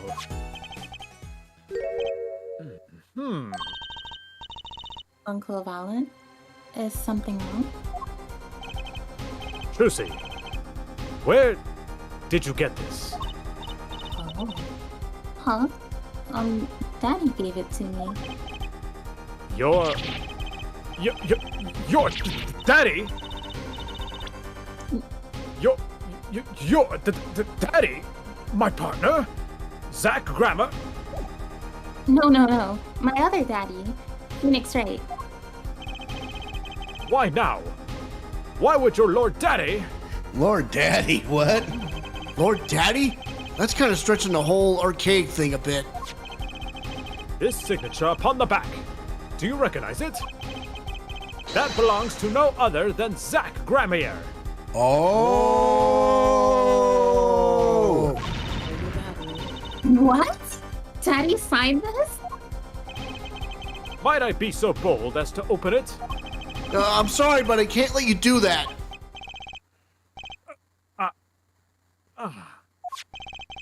What's in this envelope, I wonder? Incriminating evidence. I'll bet you anything. What? Definitely. Yeah. Something's going on here, kids. Yep. Now, the time has come when I must return to my prestidigitation preparations. But your leave, Miss Trucy. By your leave, Miss Trucy, yes. Thanks, Uncle Violet. 3 days from now, make ready for a miracle. That is weird. What do you think that journalist was after? And why did Violet react like that to this envelope? I think it's time to pay the detention center another visit. Yeah, no kidding. What are we waiting for? Charge! Actually, thinking. Oh? Go ahead. Oh, I was confused why Phoenix Wright was in the spring. Oh yeah, he's just hanging around. So detention center visitors room. I think I hear what you're saying. We're all doing it for the money. End quote. Okay, this is the reporter, I think. Okay. And, would you like me to do him too? I'll do him. I Okay. think I hear what you're saying. We're all doing it for the money. End quote. No, not at all. Looks like someone's already meeting here. Maybe that reporter. Look at this nut job. Hey there, how you doing? Who might you be? Sorry, we didn't know someone was already here. I'm Apollo Justice, attorney at law. Talk about a nervous monkey. You're Justice? You You know me? Do I know you? Of course I know you. Stares down witnesses on stand until they spill the beans, end quote. That's not true. What's he writing? Oh my gosh. Are you a reporter by chance? Woo, you're Trucy. Huh? Am I famous? Oh my gosh. Oh yeah. Trucy Wright hates carrying a bag. Puts everything she owns in her panties, end quote. Oh my God, that's ridiculous. So not true. Just hold on to your breeches there. I'll wrap up this interview in a jiffy. Interview? So, guard, I think I know what's going on here. Guarding rooms is my life. What else could I possibly need? End quote. No. How many times do I have to tell you this? Look, I've got work to do. You deal with him. Did you come here to interview the guard? Ooh-wee, what a pickle. Accused wouldn't talk, had to interview someone or go plumb crazy, end quote. Huh? He tried to interview the defendant. I should have guessed. Where are my manners? Name's Brushel. Spark Brushel. I'm not picky. Journalist just closes eyes, writes. End quote. What's that nauseatingly strong mint smell every time he grins? Yeah. Until you've been interviewed by me, you don't know what thrilling is. Wild romp through crossroads of mayhem, madness, end quote. I can see that. He's writing something again. Well, if he's a reporter, maybe he knows something. Listen, oh my gosh. I don't know who I like the least. This guy or the doctor at the Hickfield Clinic. No, Spark Brushel. So, Mr. Brushel, you're a journalist? Me? Look, let me state one thing for the record here. Yes? I'm the interviewer. You understand, yeah? I'm the one asking the questions here. End quote. Okay. For instance, you think a movie director watches movies? Well, I think he probably does. Exactly. I knew you'd understand. Huh? Night of a crime. All right, you dumbass. All right. So, the night of the murder, you were at Jurist Studio? Who, me? Look, let me state one thing for the record. Yes? I may look calm and collected, but I'm busy, real busy, always on the road. Journalist always buys one-way tickets, never looks back. End quote. Okay, this guy's super suspicious too. He moves like a bird. He probably does. The way he moves his neck is like a bird. Yes. I think I understand his motive for the murder already. Yeah, he probably just trying to skip town so he can get out of there. Mm-hmm. I can understand that philosophy, but... You want to know the thing about one-way tickets? Once you use them, they're gone. All because you have to give them to the guy at the airport.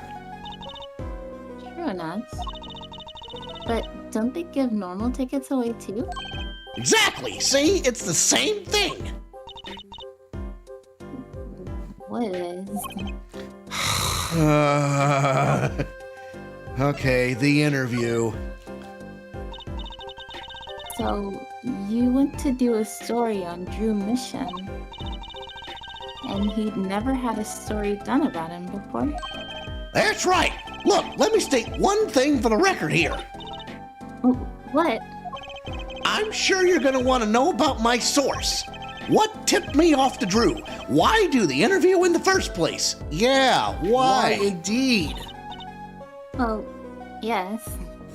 Now, you know who we ought to spray with that chemical? His toothbrush. Yeah. Look, it's like, oh, I've got it. See, there's this burger joint with fabulous ketchup. You think the burger guy's gonna tell me where he got it? At the supermarket, maybe? Exactly. See, that's what I'm talking about. I think I may have actually understood that one. Well, there's nothing I can talk about, really. Walls have ears, eyes, especially glass walls with speakers. End quote. Right. Guess we'll leave then. But since you're here, might as well tell you a tidbit of news I saw, just for the heck of it.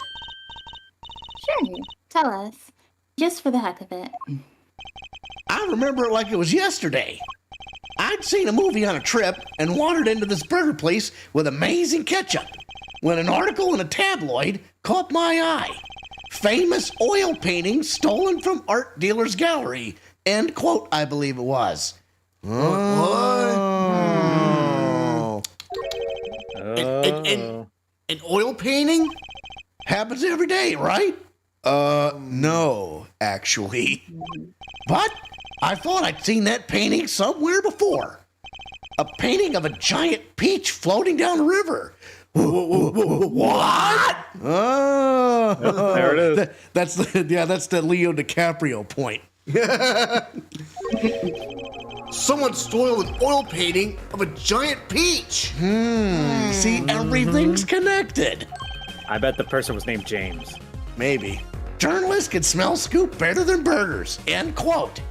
All right. Well, I think we should present that. It's this one. All right. Let me go on the record here. Yes? I know what you're gonna say. Brush'll take this. Write brilliant column. End quote. I don't think so. Look, buddy, I write brilliant columns about one thing, and that's food. Try to understand. What could he possibly be writing? He didn't listen to a word I said. Oh, for God's What about the other sakes. one? Well, let's take a look at this one. All right, let me go on the record here. Yes? I know what you're gonna say. Brush will take this. Write brilliant column. End quote. I don't think so. Look, buddy, I write brilliant columns about one thing, and that's food. Try to understand. What could he possibly be writing? He didn't listen to a word I said. Well, All right, what does... Okay, look, I guess we're moving, but then, okay, I guess we got something to look at. Drew October Studio. 7th, Drew Studio. Well, how'd it go? Find anything out? Actually, there was one thing I wanted to check with you. What's that scary face you're making? What's with the I know something, but I'm not telling face you got going, Emma? All right. So let's present, that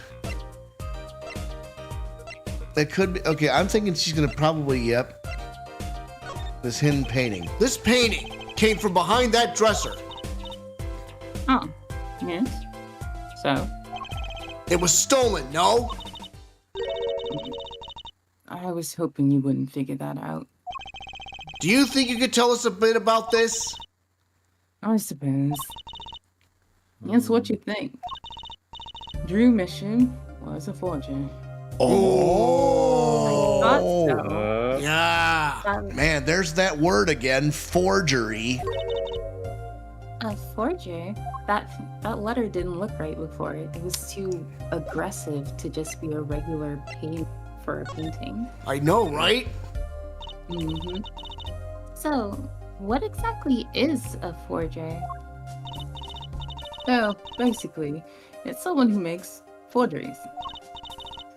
Fakes, in other words. Fakes? Copies of an original. Exact copies. So precise you can't tell them apart. Well, why not just photocopy them? The problem with forgeries is that people try to sell them as the real article. It's a crime, of course. So, Drew Mission was a criminal? I'm afraid so. He received money to create elaborate forgeries to supplement his work in illustration, I guess. I see. Actually, that's why I brought this here in the first place. What do you mean? When you're trying to determine if a painting is a forgery, a rough sketch underneath can be a valuable clue. So the rough sketch is like practice for the real thing. Like doing a magic trick in front of a mirror before you go on stage. But not in the case of a forgery. Not necessarily, anyway. You know what the finished product is going to look like after all. Oh, yeah, I guess you would. That's why I brought this. I'm going to use it to see what's under the paint of all the finished pieces. I get it now. Not that I really needed to go to such lengths. Seeing as how one of the paintings was only half finished anyway. So, it'd be neat to see Mr. Misham's rough sketches. Yeah, indeed. Kind of like what he was drawing when he thought no one was looking. True. That would be interesting. It may be valuable for a case. You should try buttering her up, Apollo. Flattery will get you everywhere, they say. Maybe I should ask Emma to help us out. Yeah, I'll tell you exactly what we need to present. We need to present this painting. I kind of wanted to see the rough sketch art of this painting. And I was wondering if your tool there might do the trick. Oh, fine. It's this time, though. Let's check it out.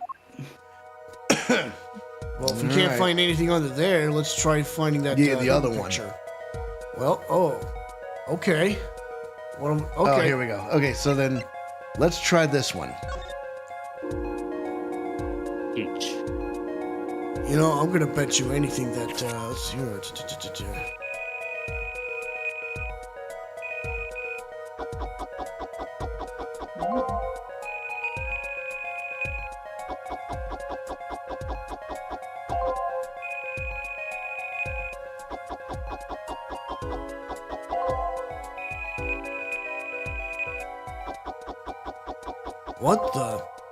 What is Looks like this? Look like a satellite or like a tower. What Oh, the hell? statue. Wait a minute. Okay. But Let's is that a print this statue? one out. This Yeah, looks what- like it was at a dude- rock concert or something. Well, it looks like the guy's holding a guitar. Mm-hmm. Mm-hmm. Oh. Or a gun. No. Wait a minute now. What? What the heck? Wow, he really blows. The finished painting isn't anything like the rough. Devices like mine didn't exist until recently. He probably thought he could draw any sort of thing he wanted to for the rough. What do you mean? Well, in the past, you could only analyze the composition of a rough sketch. Composition? In other words, the traces of charcoal between paint and the canvas. So you could tell if there had been a rough sketch, but not what it looked like. Ah, I think I follow you. So, in essence, it wouldn't matter what was underneath the finished painting. Some pros would actually paint out a rough sketch entirely, then do a completely new painting on top of that. So, Mr. Misham was drawing whatever you wanted, or painting over that? Possibly. Is there a problem with that? Not particularly, but something about the sketch itself is kind of odd. You're awfully silent all of a sudden, Apollo. You think we could check out one of the other paintings? Well, sure. You like this detection stuff, don't you? Okay, now let's get let's get this I painting. want to right. do the second one. Yeah, okay.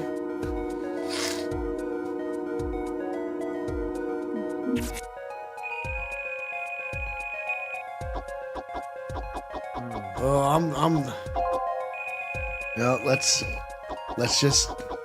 just see. yeah, let's see. Well, I don't know. This looks like wait a minute. Oh, it house. looks like a house, Cabin. cabin. No, it looks like a noodle stand. Oh. Okay, let's print this one out. What the hell? That guy pulling the noodle stand That's weird. from the second. Oh, This one too. those are from the previous two cases. Yeah, Yes. exactly. Mm. All What's coming wrong, together. Apollo? You look so serious all of a sudden. You think I could just look at the last of these? Fine by me. Knock yourself out. All right, let's get that one. Yeah. I'm like, but like, what the heck is going on here?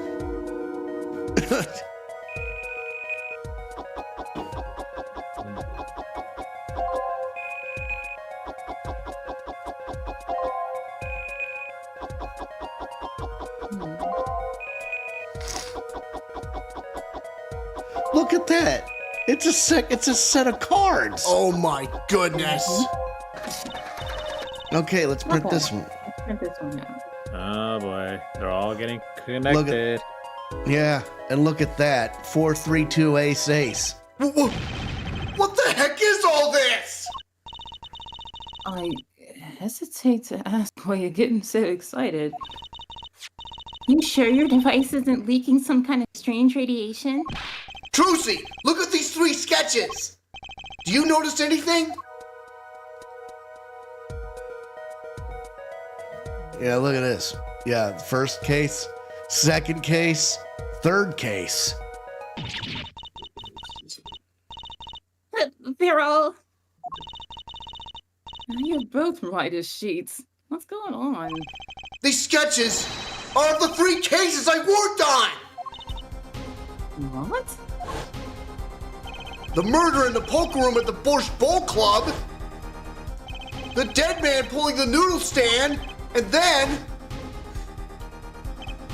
the events that transpired during the Gaviners concert. What? Could it mean? How could he have drawn those things? And why? That's what I want to know. Wait, is Drew Mission your father? No. Huh? Darth? Give me a break. Does that seem even remotely possible to you? Oh my gosh. I never even heard of any Drew Mission before. I hadn't even seen a picture of him. But there were my cases, drawn on his canvas. Every single one of them. It couldn't have been a coincidence. Just who was this Drew Mission? And what did he have to do with me? What indeed? To be continued, so Hey, we're an hour and 45 minutes in. I know I gotta keep digging, but Package, I got a quick question for you. You got a question? Yeah, I've got a question. You got a question? Yeah, I got a question too. Go something like this. Hold on, let me see. Just something like this. What the heck is going on here?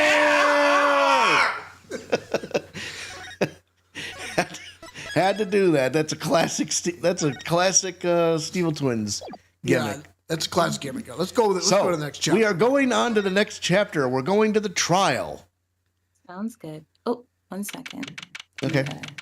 Okay, sure. Take your time. October 8th, 9:48 a.m. District Court, defendant lobby number 6. All right, so yep, she had to dip out for a sec, but she'll be back in a minute.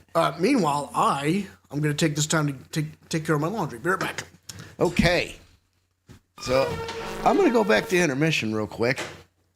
So, man, so what on earth is going on here? So the reporter had to have done it because I can't, unless Valant Gramrai has something to do with it too. I mean, he is a magician. Somebody rubbed the end of the cup with poison, right? So it had to have been somebody who had access to the coffee cup the day of the murder, and obviously, Vera couldn't see the reporter when she brought in his coffee, but that doesn't mean he didn't have access to it, or whoever the killer was. So, but there's a lot that's still missing, and I think we really need to get to the bottom of this. I mean, and Valant Gramrai is becoming more and more and more suspicious. He was suspicious in the case with the Gaviners, but man, something about he was complaining about the whole the Gramrai name and the magician stuff, and he wasn't like they were the hottest act on TV, and then of course the property rights, the intellectual property rights. So, it still doesn't explain why Christoph Gavin was deemed to be the first the killer in the first case, the man who killed Shady Smith. We don't really understand why that happened yet. I guess there's a gap that has to be bridged. So. Well, chat. What do you guys think? What theories do you have? And let me check to make sure if we have any comments. Yeah. And let me tinker around with the camera thing. Let's see. I'm gonna go back to live scene just to toy around with this thing for a little bit.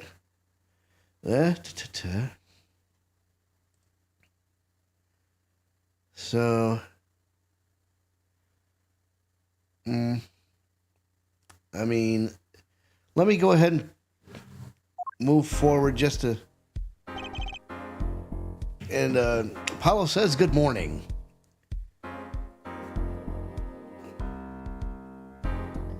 I can't make it too much bigger than that. Yeah. That's as good as I can get it without cutting off the text. But that'll be better. That'll be better than nothing.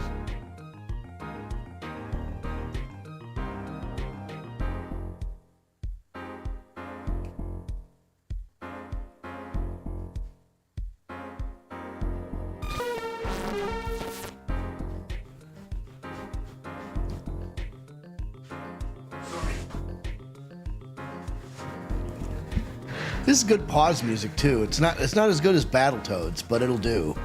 I think we're going back to live scene, aren't we? No, I know. Yeah, I'm just waiting for Misty Jin to get back. Oh, okay. Excuse me. Bless you. I have no theories. I'm consumed by looking for used cars. Oh, okay. Oh, ouch. Yeah. Any luck thus far? Yeah. Yeah. Looking for a motor or a lorry?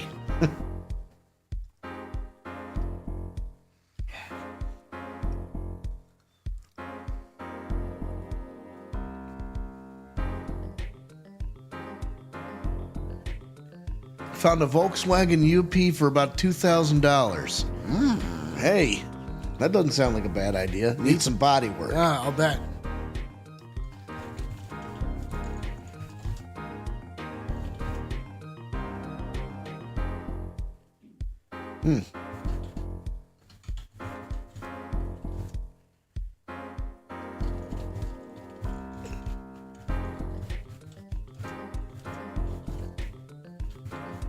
Just a big dent and scraped down the passenger side. So not that bad at all then. That's good. Yeah. Absolutely. You know, for $2,000 like that. You know, you better double check to make sure that the transmission's good and that the that everything's good. I'll go and see it in person tomorrow. Awesome. Yeah, check it over like a fine-tooth comb. Absolutely. So, Oh, and anything on the news front? what's my message I just say? Kana's out for minimum 6 months. Oh, one of our MMA friends has a problem. Ugh, bulging disc. That's no good. Ugh. Ouch, bro. Very ouch.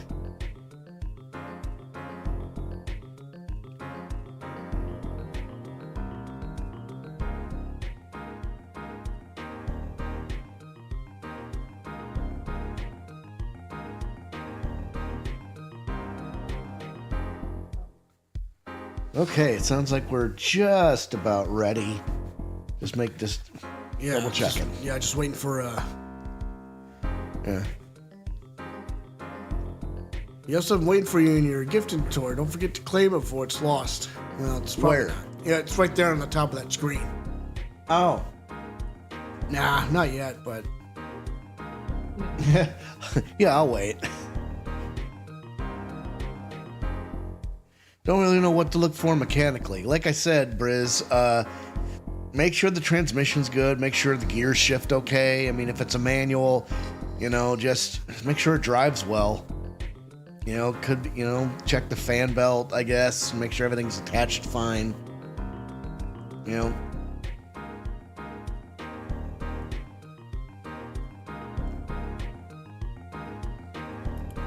then. There you are. Yay! So, let's go ahead and go back to live scene. We are just about ready to enter the courtroom and begin the trial proper. So, Apollo says, Good morning. So, you're Vera, right? I'm Tracy. Tracy Wright. That's right, with a W, but not right, right?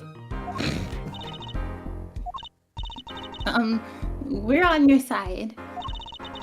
You can tell us anything. Please? Good morning. Huh. She speaks. Not bad, not bad. But I think you do better with a little smile, you know? You're so pretty. You need to sell yourself, you know?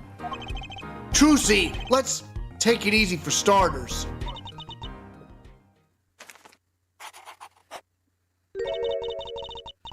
I love you. Thank you for taking my case.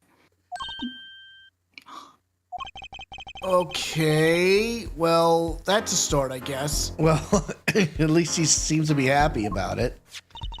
Okay, there's the nails again. There she goes with the nail polish again. That's great, Early. It's so cultured. She keeps showing that model thing, though. There has to be something about that. You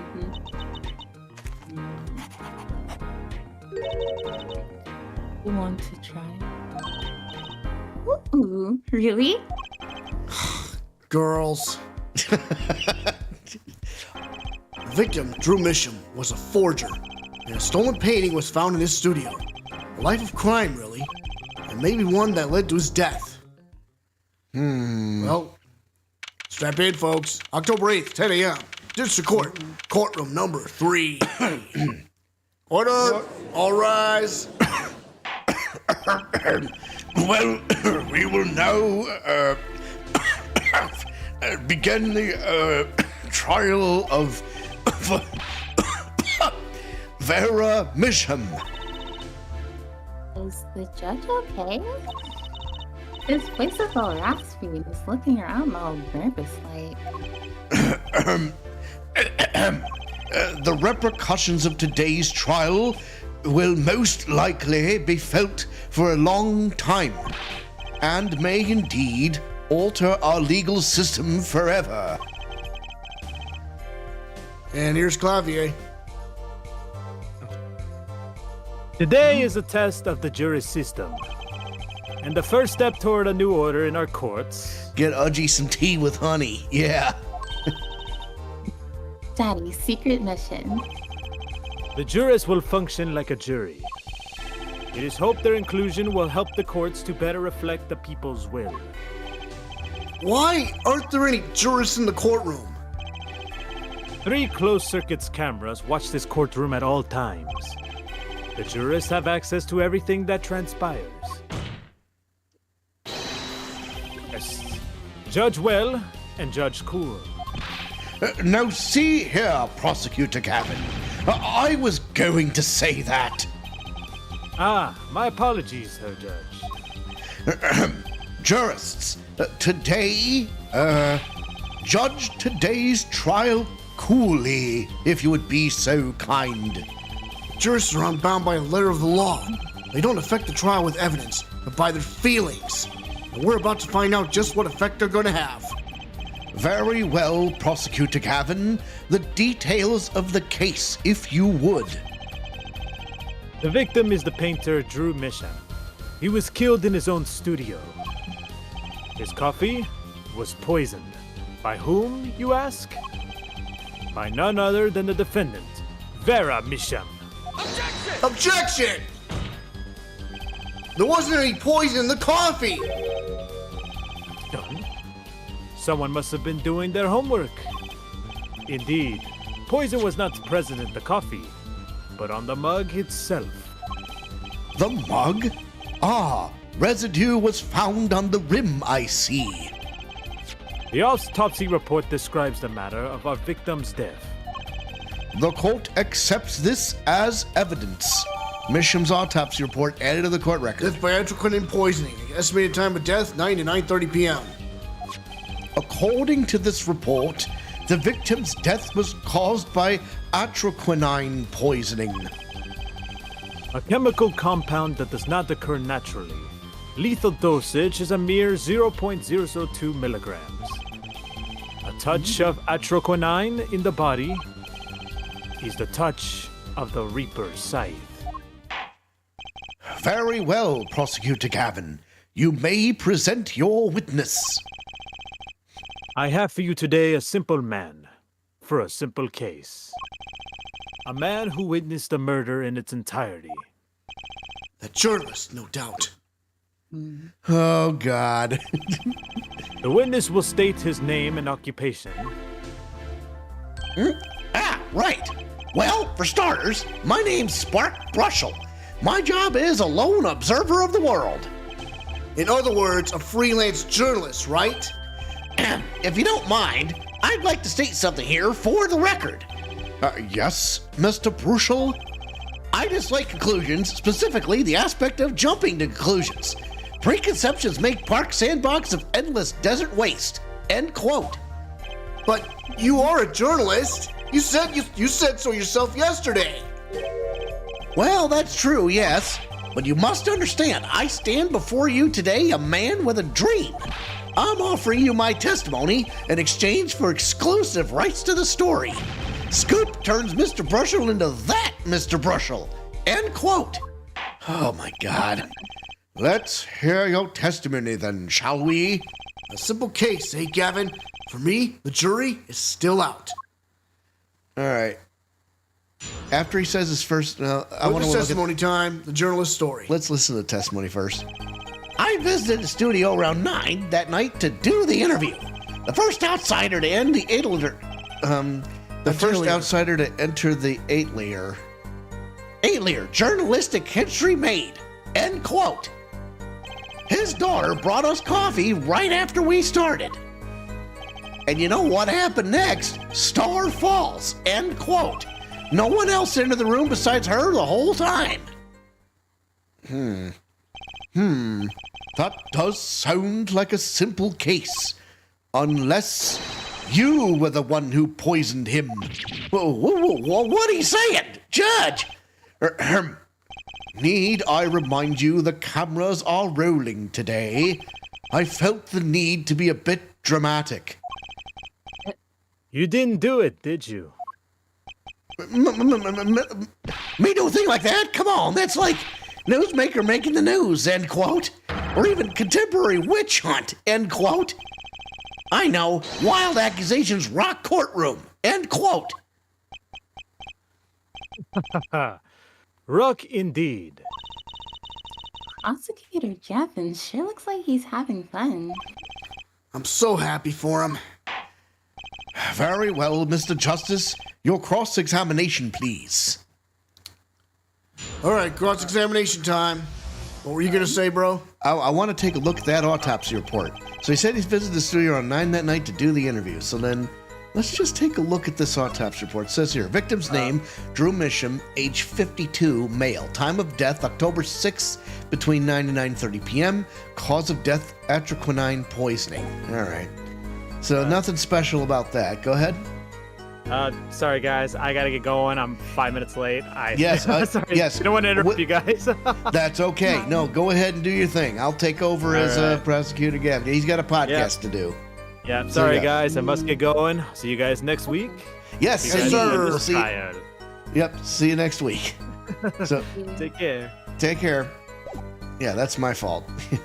So, first outsider to enter the 8-layer journalistic history made. End quote. You know what? Hold it. Sure. You were the first reporter ever in Drew's studio? Posterity will look back on that night as a turning point in journalistic history.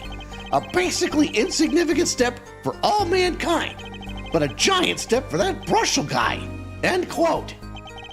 If no one on the outside ever had access to the studio, then it would serve to reason that the deed was done by an insider. By which he means Vera did it. So how did this epoch-making interview go? His daughter brought us coffee right after we started. So let me...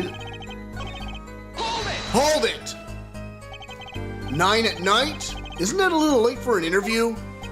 If the great painter Drew Misham says come at 9, believe you me, I go at 9. The first, and as it turned out, last interview was such a prolific painter. Right. Can you tell us what it was like when you arrived? First up, okay, his daughter brought us coffee right after we started. Hold it! Would you mind being a little more specific? Ooh wee, let me tell you, I enjoy a cuppa. In fact, it all began when I was in 3rd grade. No, wait, 4th grade. That's not what I meant. I believe I know what Herr Forehead is driving at. This coffee the victim was served. Did anyone other than the defendant touch it? But right, that. That's what I was going to say, really. Well, now, if you got a question to ask, you best straight up ask it. That's what I tell all the new recruits, several times if necessary. Right for a grade schooler. That's my motto. Now, hang on. Look at that quill that's in his shirt. Oh, Isn't that the quill we saw at the crime scene? maybe. Huh. Which isn't to say I can only write grade level still, mind you. Who touched the coffee? Dunno. I was in the back looking at the studio's equipment when she served it. And what happened next? You know what happened next? Star falls, end quote. Hold it! What's this about a star falling? Star falls. It's like an old telegram. Send money. Over. Zowie, you don't know? That's like a journalism code word. An important personage passes away. A star falls, get it? But there's no gravity in space, is there? I wouldn't think stars could fall, really. You'd be surprised. Does this matter? Oh boy, this is good stuff, good stuff. How about star breaks? Nah, wax punch. I know. Star dies. Nah, wax imagination. Of course, you could go with Drew dies. Straight to the point, I like it. I think we need to hear about something a little more substantial. All right, we either talk about Brussels coffee or the Stars coffee. Yeah. You say Mr. Mission had the coffee too, but did you actually see him drink the coffee? Of course. He who sees it wins, but he who says it wins bigger. End quote. I live in a man sees dog. I live in a man sees dog eat dog and writes about it world. Yet, I can't speak loudly, but if you need a brushel, I could give it a whack. good point there, Briz. Here, let me send him a laugh.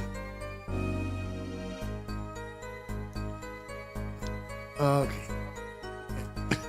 It's, Yet? I guess I can't say I saw him drink it, really. He had one so-called sip, if that. Man puts lips to mug, drinks, end quote. That poison is quite virulent, I hear. My stomach did a so-called somersault since I'd gulped down that coffee without so much as a second glance at it. I was being serious to do the voice. Up to you, though. Oh, okay. Oh yeah, you wanted to try to do the voice? Huh. Well, You'll have to jump into the Discord. yeah. I mean, how quickly could he do that? Wait, maybe something's there. Some kind of so-called trick. Anyone want to venture a guess? For the record? Does this guy have a pause button? Well, Mr. Justice, did you find that testimony valuable? Very important. The victim drank his coffee, then immediately fell over? Here's the thing. That poison had 15 minutes to set in. Oh, yes. You can go to press for that one. Your Honor, this is a vital piece of information. Please add it to the testimony. Very well. The witness will add this to his testimony. Vital, right.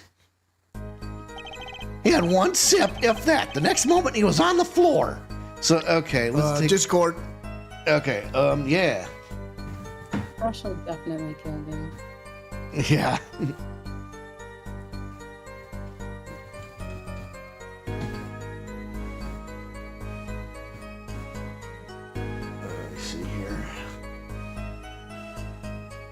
Great invite.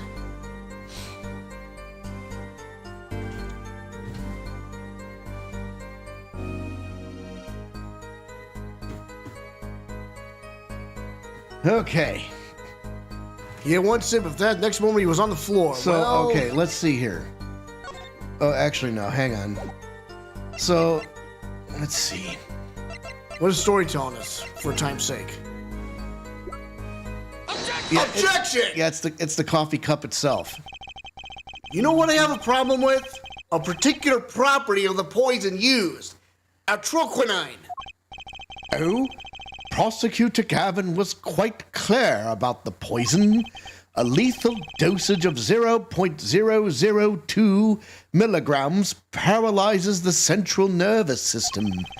If you drank that, even you, Mr. Justice, would be reduced to a quivering pile. Why are you using me as an example? Unfortunately, we weren't told everything. There was a vital omission in Prosecutor Gavin's information. Huh? An omission? Atroquinine is as virulent as he says, but death doesn't come upon ingestion, not immediately. That's because atroquinine is slow acting. Slow acting? What? According to one forensic scientist, It's one of the most virulent poisons, but is absorbed into the body astonishingly slowly. It takes at least 15 minutes from the time of ingestion for adverse effects to show. Right?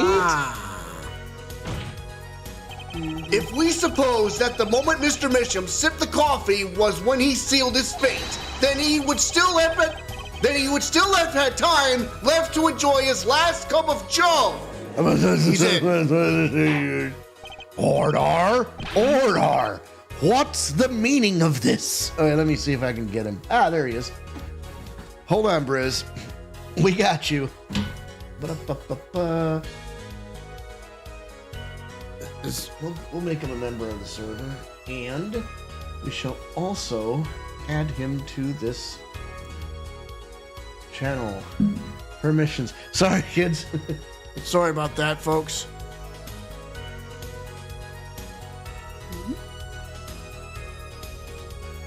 BCG, that's the guy's name, right? Yep.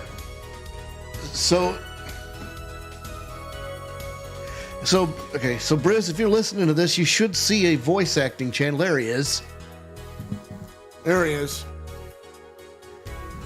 Okay, sir, state your name and occupation for the court, sir.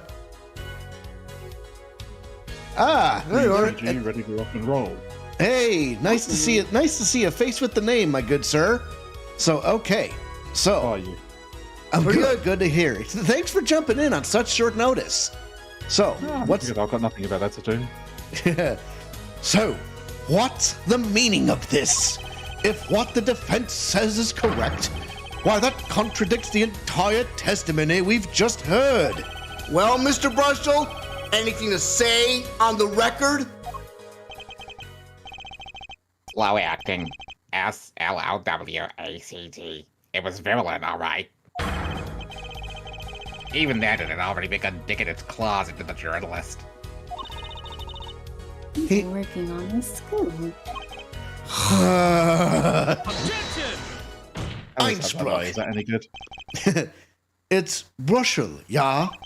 Herr Bruschel, let's take a trip back down memory lane. Huh? Did the victim really die the instant he took a sip? Think it over. This is vital. You know what I think? I think that was a not-so-subliminal suggestion. End quote. I admit, it does cause a problem if he died when you say he died. I would be forced to say Auf Wiedersehen to my simple case. And you would be forced to say farewell to your article. Come again? You can't write a story based on conjecture, can you? And as the case drags on, other reporters will pick up the scent.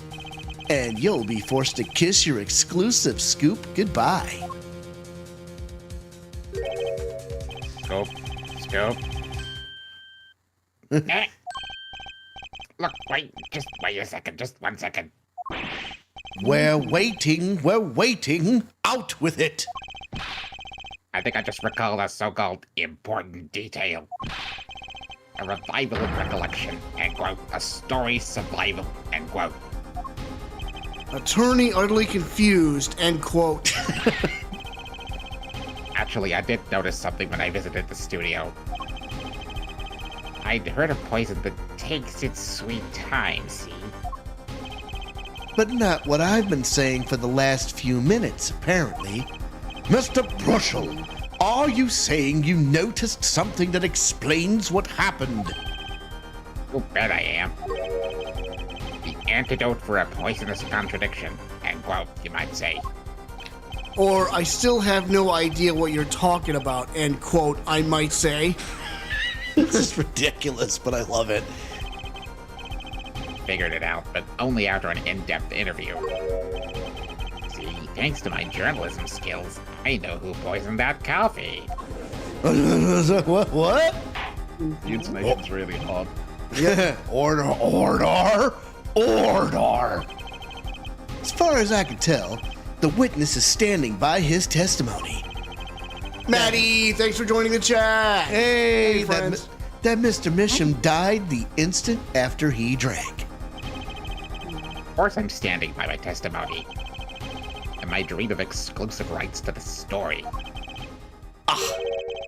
I suppose it was too much to hope for. What was? Of course he wouldn't choose a simple case. Not him.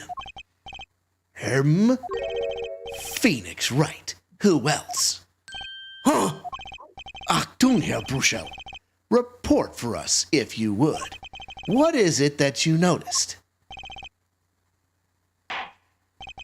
This court is a critical trial of the jurist system. I'm afraid no room for doubt is permissible. You will testify to the court about what you noticed. All right, spill the beans, Brushel. Round two. Witness testimony. What Brushel noticed? Spelling. When I arrived at the studio, Mr. Mission was at his desk. He seemed to be writing a letter, but he quickly sealed the envelope. I thought nothing of it at the time, of course. Now that I think about it, what if he was writing a suicide note? Oh, shut up. I'm closing up my entire throat. It's really hard. Oh, boy. A suicide note? Yes, he had this look on his face. Man's face inscrutable as a quadratic equation, end quote. Suicide? Poor Mr. Misham. But that means Vera's innocent. Would someone commit suicide in the middle of an interview? No. Oh. Very well. You may begin your cross-examination. Cross-examination time. What Brushel noticed? When I arrived at the studio, Mr. Mission was at his desk. Hold it! Was there anyone at the studio other than Mr. Misham? Well, his daughter Vera, of course. Was anyone besides Mr. Misham and Vera present? Not a single one. Not a cat, not a rat, not even a mouse. The only person who did belong to that studio there was you, wasn't it, Mr. Brushel? You know what you're doing. I know your game. Attorney uses classic Ramsden phenomenon ploy, end quote. If you intend to suggest that this reporter is a suspect, I'm sure you also intend to present evidence supporting that assertion, correct?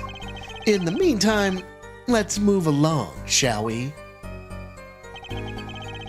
He seemed to be writing a letter, but he quickly sealed the envelope. Hold it! So he put the letter away when he saw you? Early reporter gets word, end quote.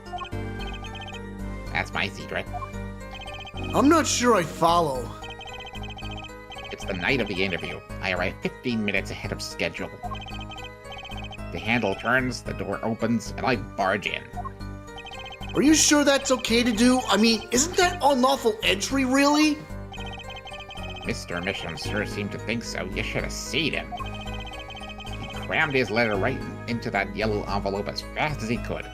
That's a lie. I know a secret when I spot one, and that was one. It does seem significant. Well, Mr. Justice, I wonder, it does have the ring of something important. add it to the testimony. The defense finds this testimony vital, Your Honor. Very well. Please add it to the testimony then. Hey, why not? My account comes free of charge. It was a yellow envelope. I heard it was left at the crime scene. Well, I'm really sorry to tell you, pal, but it was red. Objection! As it just so happens, there was a single letter in a desk drawer at the scene. In a red envelope.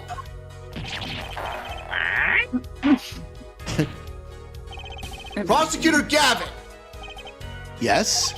was a yellow envelope found at the scene of the crime? Unfortunately, no. But, Herr Forehead, it's easy to mistake the color of an envelope.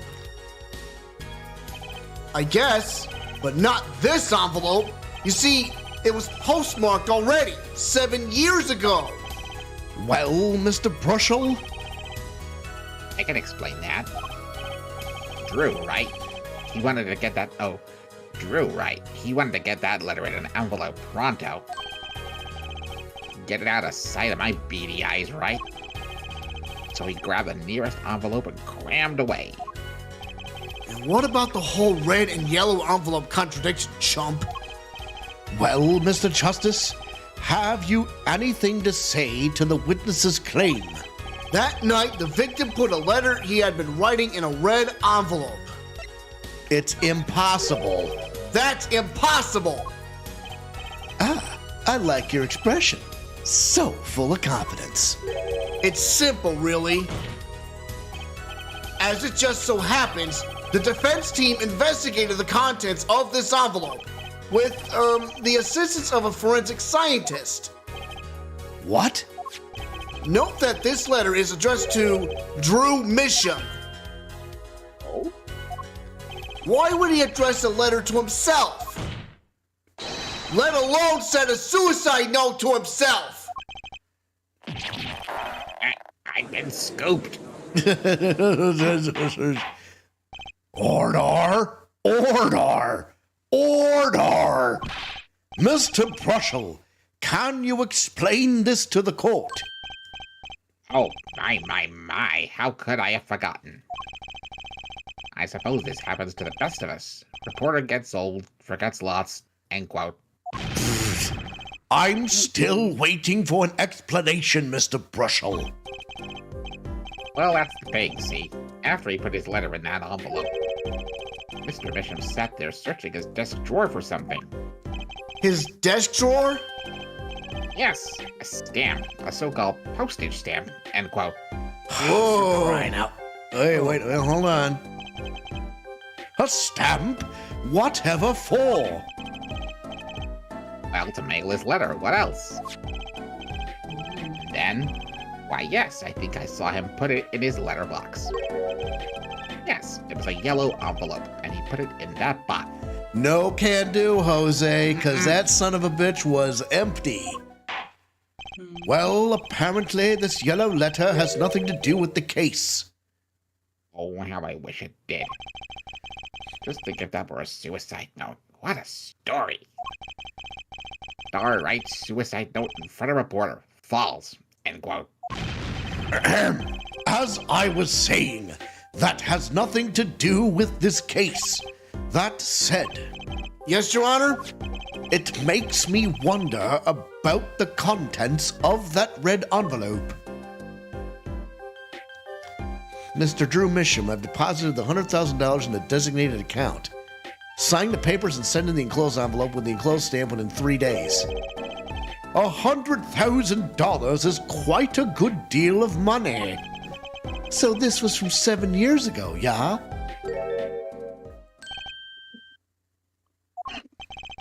So, am I finished? Am I finished here?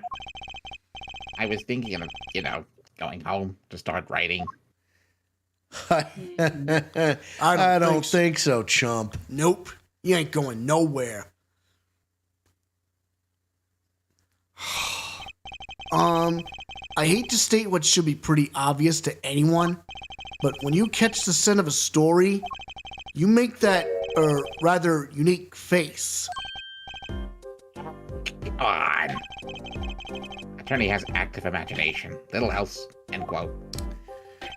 Even I noticed something, and my eyes aren't what they used to be. You know, I'm starting to understand what all this perceiving stuff is about. Judge has active imagination. End quote. Please continue with your testimony. Tell us about the scent of a story. Hey, I'm the one asking the questions here, usually. Well, we are now. You tell us what's going on. Witness testimony, the scent of a story. Wait. Actually, it took a bit of work to get a thumbs up on the interview. Reporter leverages story, gets his interview. End quote. The story concerned a certain case from 7 years ago. That red envelope probably had something to do with it. Say what you will, but Drew's talent was without compare. Yeah, think about that for a minute. So you threatened to go to press with this story. That's how you got your interview? Blackmail? I thought so. But yellow envelopes are not black. Well, yes, I mean, no. I love you for that. Preempted it, look. It wasn't exactly black. I mean, I'm not... Something wrong, Mr. Brushel? Look. This is my story, my tidbit. Journalist's info is livelihood. End quote. I see.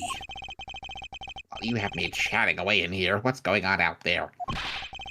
What if some Wally Wordsworth or Sally Scooper gets wind of my story? They could be going to press while I'm going to waste. The court feels your pain, Mr. Brushel. Mr. Justice, let's pick up the pace. A certain case 7 years ago. Wait, 7 years ago? Hmm? Yeah, I think I know what we're talking about here. Cross-examination time. Scent of a story. Hey, your bracelet's reacting. Okay.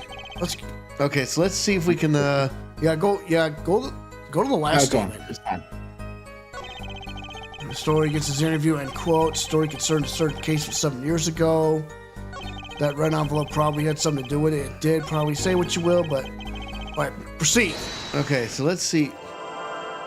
Am I speaking in slow-mo? No, no need to. Hey, wow, you will. Turn to the... Look at that. He's sweating. Down there in the armpit. Armpit sweat? Try, listen to that again. Hear it again. Right there. Gotcha! But Drew's talent. Huh. That's disgusting. Sweat? Sweat much, Mr. Brushel? Yeah, well... A man can't help his glands, you know? It's more than that. When Mr. Misham's talent was mentioned, you suddenly began to sweat buckets. You're hiding something about his talent. What? That's ridiculous. Evidence time. Let's show where Mr. Misham's true talent lay. It just so happens I have evidence showing the talent mentioned in that letter. We're going to probably take a look at that stolen oil painting, right? Yeah, I think so. Take that! The hidden painting. This painting was found in Mr. Misham's studio. There are two problems with this painting. The first is it wasn't painted by Mr. Misham.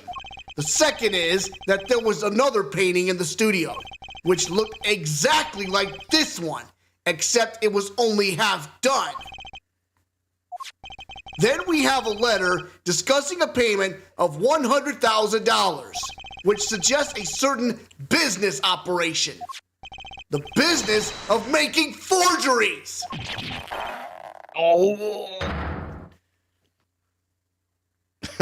Well. He's in trouble now. It looks like a pepperoni sausage. Yes, he does. That is all, Your Honor.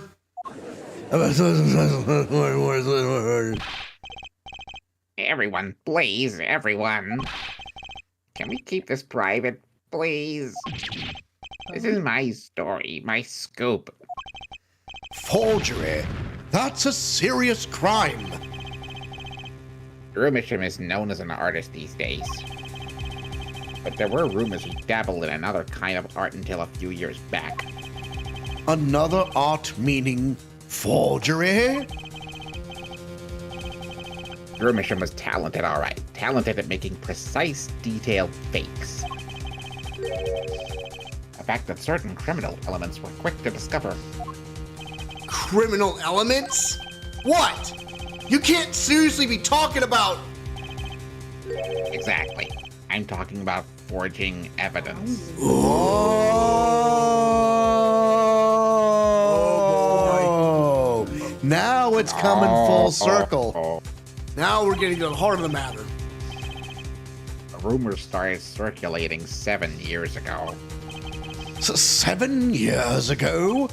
So are we to understand that this letter, this payment of $100,000 was for... Exactly. Forged evidence nets tiny profit, end quote. Order! Order! Why, it's like our victim was living a double life. Aha! This is my chance. So the victim had ties to the criminal world, right? He could have had plenty of enemies we know nothing about. Einspruch, this is my first time hearing of this criminal world. We certainly found no criminal connections when we conducted our investigation. Objection! But how do you explain all this money? You have to admit there's a possibility of some illegal activity here. Einspruch. But there is no proof tying this letter to our case. Huh? Our case was, and remains, simple from the beginning. Only the defendant could have poisoned that mug that night. And you, of course. Hey, the only thing I poison is my pen when I'm writing reviews. Mr. Brushel, your testimony to this point has been quite unreliable. It doesn't speak well of your reporting acumen. What are you talking about? My journalism was rock solid. Journalism so solid you could stand an elephant on it, end quote. In any case, let's hear a summarized recap of your testimony. If we can ascertain the situation in that studio from the recap, the trial is over. Apollo, what's he talking about? A cross-examination showed Mr. Brushel didn't have reason or means to poison him. As long as there's no other suspects, then the killer had to be Vera. That's what. This next testimony is our last chance. Mr. Brushel, your testimony, please. All right, here we go. Witness testimony time. More toothpaste. The interview, a recap. The only other person in the studio that night was the defendant. It was Vera who poured the coffee. She's admitted as much herself. The only thing that touched Drew's lips during the interview was me. That mug. And nothing left the studio after he died. Nothing. Clearly, the only one who could have poisoned him was his daughter. All right, I'll have to get to story mode for time's sake. A nice testimony. Clear, succinct, and without room for doubt. Aw, shucks. You really think so? I believe this clarifies the situation that night. Very well, Mr. Justice, you may begin your final cross-examination. Right. I still have one trump card left to play, and I won't let this trial end until I use it. Oh boy. Cross-examination time. I think it has something to do with that envelope you can't open until... Right. What story? So, okay, Only let's other see what's... person in the studio that night was the defendant. It was Vera who poured the coffee. She's admitted as much herself. The only thing that touched Drew's lips during the interview was that mug. and nothing left that studio after he died. Nothing. Hold it! Not one thing? You're sure? Yep, sure can be. Well, with one exception. Of course. One exception? What? Journalist Mark Brushel does interview, leave studio, end quote.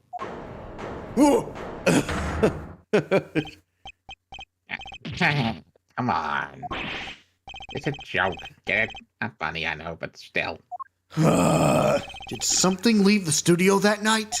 Why does that sound familiar? Where have I heard something like that before? Now that we've proven our witness is a comedian of sorts, I'd like to turn our defense attorney before returning to the testimony. Do you have any idea what, if anything, might have left the studio that night? Just one thing. I think one thing might very well have left the studio that night, actually. A certain something that has vanished from the crime scene. By which you mean something other than our witness? Of course. Don't tell me. Vera Misham? Believe me, any comic relief may provide is entirely unintentional. Then let's see what you've got for us, Mr. Justice. Well, this thing wasn't at the scene of the crime, so I can't show it to you. But I do have evidence that shows how it could have been taken from the scene. All right. Oh, hang on. Take that! Wait a minute. That might not be it. I'm Prosecutor Gavin, more amusing than this guy, really. If that was comic relief, why do I not feel amused? We want evidence, not entertainment, Mr. Justice. That wasn't it. There goes my career in stand-up. Well, this thing wasn't at the scene of the crime, so I can't show it to you, but I do have evidence that shows how it could have been taken from the scene. Okay, what does story mode tell us? Oh, the letterbox. Take that! This is the only link between that studio and the outside world. A letterbox? What did Mr. Brushel just tell us? When he entered the studio on the night of the murder, the victim had just finished writing a letter. Yeah, I said that, and yeah, it was true. Furthermore, you went on to tell us that he put the letter in a yellow envelope and put it in the letterbox. Ah. But that very same letterbox was empty.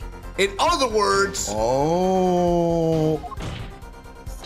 That night, the yellow envelope disappeared. Einspruch. Ah, yes, intriguing. So an envelope has disappeared from the scene of the crime. Of course, this changes nothing. Huh? He has a point, Mr. Justice. What we're trying to figure out here is how the poison got into Mr. Misham. Is it really important that this envelope the witness says he saw disappeared? Well, if it did disappear, then something did leave the studio that night. That seems very important to me. Very well, then the witness will add this to his testimony. You got it. I still think this fails to change anything here, Forehead. I wouldn't be so sure. The letter disappeared from the crime scene that night. This is exactly the opening I've been looking for. A letter was put in the post from the studio, but I hardly think that matters. The only thing that touched Drew's lips during the interview was that mug. Hold it! You sure about that? Well, to be really, really precise, I was busy gobbling mint candies the whole time. One of those candies might have been poisoned! Einspruch! Yet at the time of the autopsy, no fresh fragrance of mint filled the room, and no mint residue was found. Oh, it was a long shot anyway. Don't tell me you're still trying to prove this. You think the victim ate, drank, or otherwise ingested something other than coffee? Well, Mr. Justice, if you have some proof... The possibility is there. I can feel it. Just maybe not prove it, not yet. And possibility isn't going to cut it, not now. Mr. Misham ingested that poison via a route other than that coffee. I can prove it. Proof is possible. Here goes nothing. Get ready to rock, baby. You Guitar. You do understand what we need, yeah? Proof, Hair Forehead, not possibilities. Of course. And Prosecutor Gavin, I hope you understand. I'm ready to give you that proof. What did you say? I have proof of the disappearing envelope. Yes, I'm writing a letter, I did. Which was picked up by the mailman, I assume. Of course, which means that envelope had a stamp on it. Oh, I know what happened. A stamp. Ah! As we all know, stamps come with dried glue on the back. In order to use the glue, you have to wet it by licking the stamp. Einspruch. No one worth talking to actually licks stamps in this day and age. Objection! Even if you wanted to talk to him, you couldn't. He's dead after all. Einspruch. Okay, so he licked the stamp. But wait, how does that explain the adrenaline on the rim of the coffee mug? Objection! If he licked the back of a poison stamp, the poison would get on his tongue, yes? What would then happen if he put the coffee mug to his mouth, huh? Those traces on the mug weren't the killer's doing. It was the other way around. Oh. What? The coffee mug didn't poison Mr. Misham. Mr. Misham poisoned the coffee mug himself. What? Ordar? What was that? I was saying that would explain why only his lip marks showed up blue when he sprayed. Exactly. Right, because it wasn't the coffee that was poisoned, it was the stamps. Ordar? Ordar! But that does it? Recall, if you would, atroquinine is a slow-acting poison, yes? The poison entered his body when he put the stamp on that envelope. But his time wasn't up until the very moment he touched his lips to that cup of joe. Oh. There it is. So we know how he was poisoned, but we got to figure out who did it. he's got. You have something to add, Mr. Brushel? Uh-oh. His nose is picking up another scent. As I believe I mentioned earlier. Well, that's the thing, see? After he put his letter in that envelope, Mr. Misham sat there searching his desk drawer for something. Yes, a stamp, a so-called postage stamp, end quote. But you know, I don't seem to ever remember him ever finding one. Maybe he'd just run out. Incidentally, we searched the desk drawer at the scene of the crime. There were no stamps, not a single one. Ugh. That does pose a problem. How will you prove that the stamp was coated with poison? I think I have something. Actually, I'm glad no other stamps were found. It makes proving the stamp he used was poisoned possible.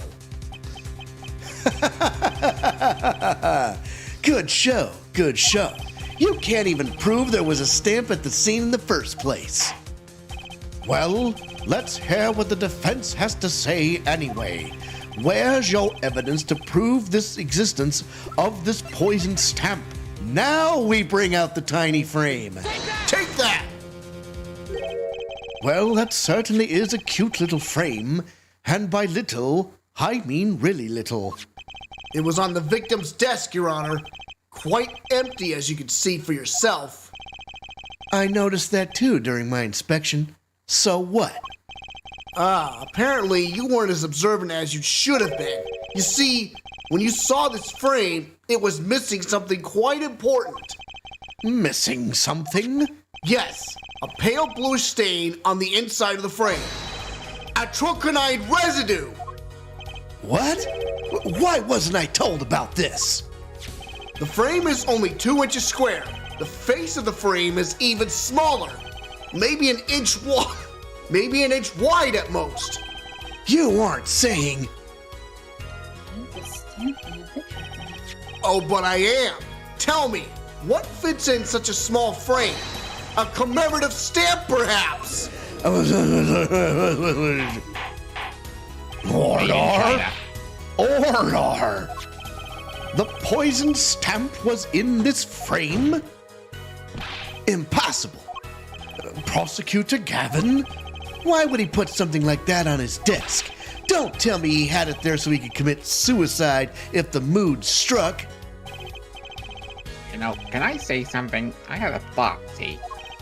What, Mr. Brushel? And please stop jittering around like that. The victim was a forger, right? There's a lot of money in that line of work. Forger forges friends and makes enemies too, end quote. So the poison stamp might have been a murder weapon aimed at him. Einspruch! Get ready to rock, baby. Yeah. Oh, rich. That's rich. Leave the ridiculous flights of fancy to the Gaviner's song lyrics, please. Finally, something we agree on. The stamp was a murder weapon? Nonsense. Murder is a simple business. Who would go to such lengths? No one. Oh, I disagree. Come again? Recall, if you would, the victim's reclusive lifestyle. Drew Misham hid from the world. He avoided meetings. His only contact with the outside world was the mail. The mail? Now, if you wanted to kill someone you couldn't meet, but you knew read letters, a stamp would be the perfect weapon. Ridiculous. Where's your proof? I want proof. Show us evidence that this poison stamp was sent to him as a murder weapon. Might not have evidence, per se, but things are finally starting to come together. What is it, Apollo? Fists are trembling. I think I know what happened. I don't believe it, but I can see it. I think I know how Mr. Mission was killed. Well, fill us in, Mr. Justice. A certain piece of evidence points to the truth, Your Honor. I can show you how someone with the intent to kill sent Mr. Misham the stamp of death. It's either a business card or it was the envelope. Okay. Isn't this the envelope, the one from 7 years ago? Think about the text of the letter again. I deposited $100,000. Please send a receipt once you've confirmed the transfer. There were 2 pages in the envelope. This is page 1. Sign the papers and send in the enclosed envelope with the enclosed stamp within 3 days. And this is page 2. Oh. So they put a stamp. Oh. Wow. So now we got to figure out who sent him that letter 7 years ago. I want to draw your attention to one phrase in particular. Send in the enclosed envelope with the enclosed stamp within 3 days. The enclosed stamp, Your Honor. Ah. In other words, if I have this straight, this stamp, poison on the stamp, lick, lick, gasp, end quote. Now, what if he had done exactly as the letter asked? He would sign the document, put it in the envelope, and put on it, right? Then he would put it in his letterbox. 15 minutes wouldn't have elapsed between affixing the stamp and mailing the letter. But the clock started ticking, and when the time came, he drew his last breath, and the murder weapon would be taken away from the scene. Quite conveniently, thanks to the postal system. Cheeseburger, you ready to rock, baby? Such a splendid imagination you have, Herr Forehead. Huh? Let me confirm one thing with you, if I might. So, this poisoned stamp was inside this envelope from 7 years ago, yeah? Is that what you'd have us believe? Really? Well, It's a little bit of a stretch. There's a possibility. Yes, a very small possibility. How small, I wonder? A poison stamp in this envelope? A stamp that then became the murder weapon? How do you intend to prove this seeming coincidence? Well, It was 7 years ago, and we don't even know who sent that letter. And your answer is silence. I see. Very well. I move to... It's not It's not nice to pick on the Fräulein, Clavier. Huh? What the hell? Oh. Huh? Emma! Well, like my Christoph Gavin impression. Did I sound like you? Don't quit your day job. Don't you have a crime scene to be looking after, Fräulein Detective? Someone had to come dig you out of all the mess you're making in this case. Mess? You know, none of this would have happened if you just trusted in the science a little more. You can find out if that stamp was in the envelope easy. Care to explain yourself, Fräulein Detective? Grab me all you want, but science is on my side. It's all in the residue, right? That's right! The poison detection spray! Produce the red envelope at once. You can open it on the authority of the court. Right, so, yes.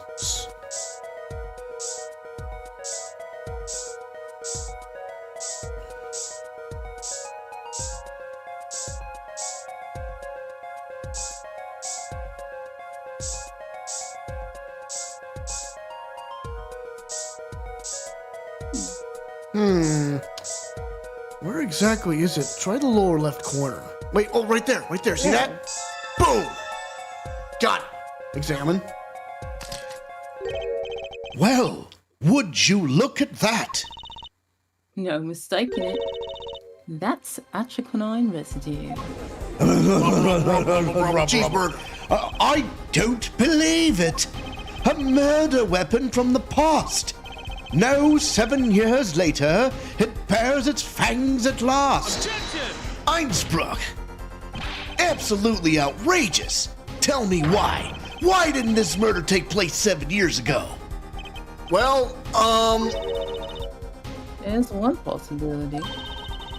Maybe Mr. Mission figured it out. Figured what out?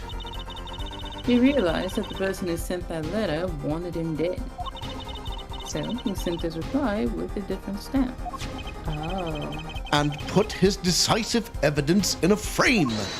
hold it. Hold it. I think the defendants. No. Brushel said to hold it. Hold it. You're still here? Can I make a statement here on the record? I, Spark Razor Toothbrush, will claim this scoop as mine. Drew Misham killed in cold blood by sender of 7-year-old letter. End quote. No, maybe something more succinct. Star falls after 7-year delay. End quote. Order! Order! I see no room for further argument here, though I admit this is all coming as quite a shock. To think that the murder weapon reached his mouth after 7 years. Stamp his ticket straight to afterlife. End quote. Uh-oh. I think the witness is a bad influence on our judge. Using that. I see no need for further debate on this matter. The sender of that letter 7 years ago could hardly have been our defendant. Hello. I think we just won. won. Yeah, I think we just won. Very well. This court finds the defendant Einspruch. Get ready to rock, baby. This ain't over yet. Is this the bright future of our legal system? Prosecutor Gavin? A ticket to the afterlife from 7 years ago? Tickets for Gaviner's shows are invalid after 2 weeks. But it doesn't make sense any other way. It boggles my mind that so many people haven't noticed this. There's a fatal contradiction in here, Forehead's claim. A contradiction? A poison stamp was placed in this envelope 7 years ago, whereupon it was framed until now. If that's the case, then why would Drew Misham have done what he did? Emma explained that. He must have realized it was poison. Well, hang on. If he knew it was poison, then why in God's name would he use it? It makes no sense. Yeah, therein lies the rub. Oh, 7 years ago, the forger Drew Misham sensed a trap and put the stamp in a frame. I do not debate this, but this begs the question. Why, 7 years later, did he use that stamp on the night of the murder? Surely you don't mean to suggest that Mr. Misham simply forgot. He put the murder weapon in a frame on his desk for 7 years and forgot? You expect us to believe he sprang the trap on himself? Whoa!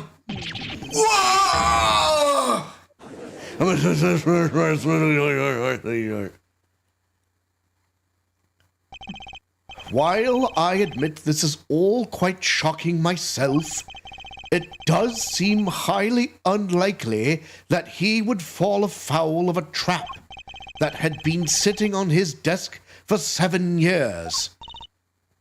Apollo.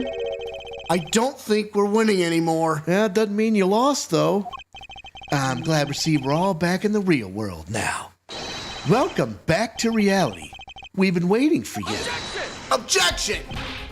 Okay, then how do you explain the poison stamp that was in this envelope? The poison stamp? Where exactly is this poison stamp again? Have you brought it to court for us? I see no proof that such a thing ever existed. Objection! What about the atroquinine residue, huh? Oh, I agree. That does seem to be atroquinine residue. But Herr Forehead, it's certainly no stamp. Yeah, but... Even if your precious poison stamp did exist, Drew Misham never would have used it. That is all.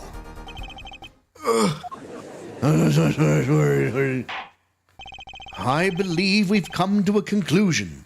Again. Apollo. Were we wrong the whole time? I can't believe it! The poison traces match up! It can't be coincidence! I'd like to bring some closure to this issue sometime this year. Mr. Justice? Yes, Your Honor? Let's review the facts and see where we stand. 7 years ago, Drew Misham received a red envelope. There were traces of the poison atroquinine on the document inside that envelope. A similar trace was also found at the crime scene on this tiny picture frame.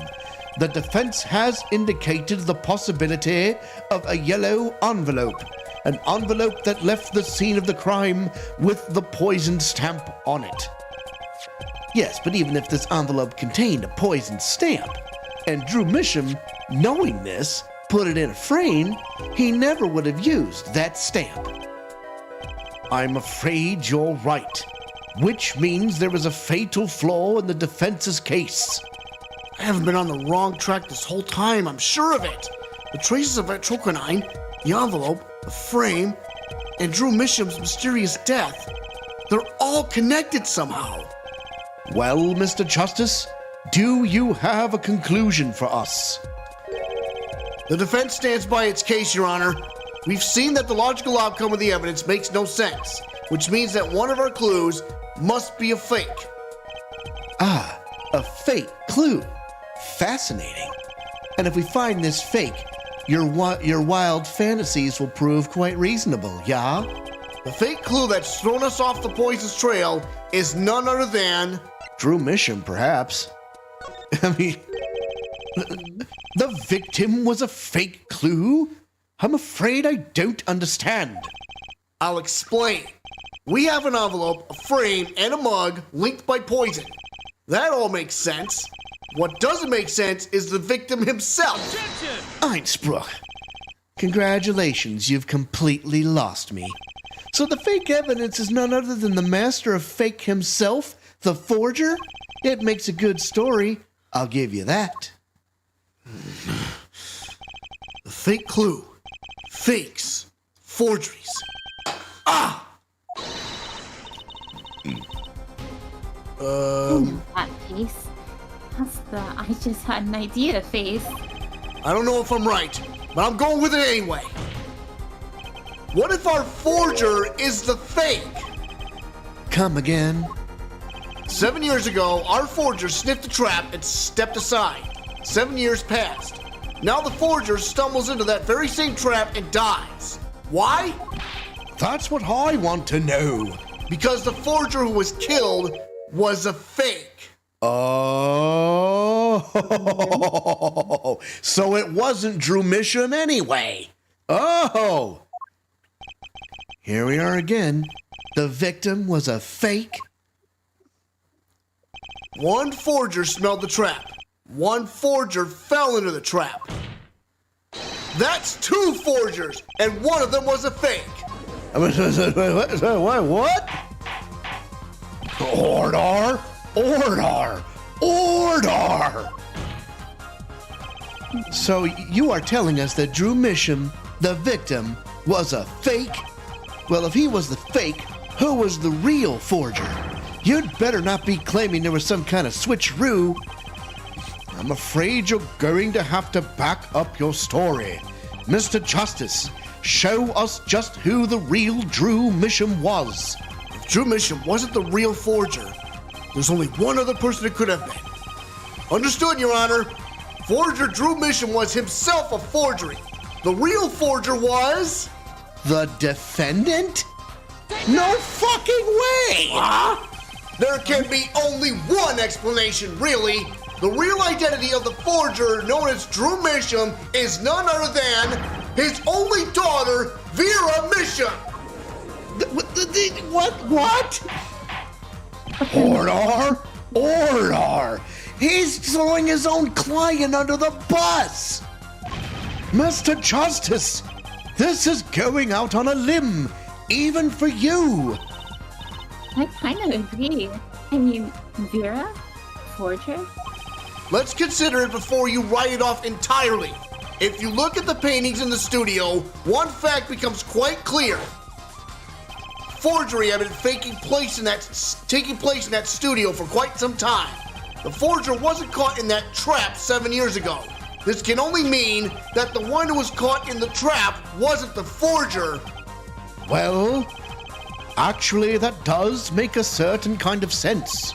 One more thing. Only 2 sets of fingerprints were found in the forger's studio. Drew Misham's and Vera Misham's. If we know that Drew Misham wasn't the forger, that leaves only one possibility by process of elimination. The forger was Vera Misham. Well? You ready to rock, baby? Fascinating. Well, there she is. Vera Misham? You've been paying attention to the trial so far? Let's just ask her and be done with it, shall we? Who are you? Who is the forger Drew Misham?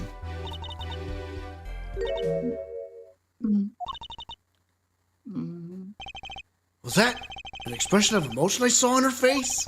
She's staring holes in the prosecutor Gavin's face. I'm used to being stared at by Fräuleins, believe me, though they usually talk to me too.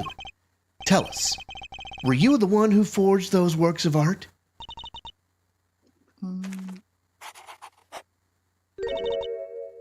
Yeah. Huh! So, the forger, Drew Misham, was you?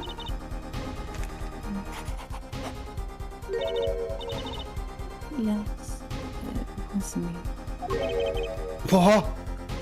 What? I don't believe this.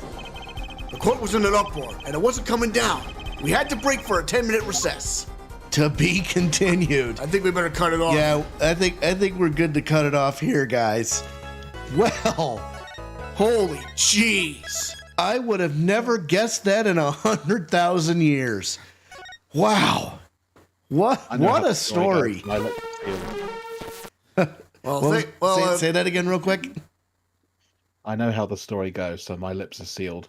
Thanks. We appreciate that. Well, special thanks to Briz for joining our Discord and providing a voice for Mr. Spark Brushall. You absolutely nailed it. I really appreciate that. And thanks my to Miss debut.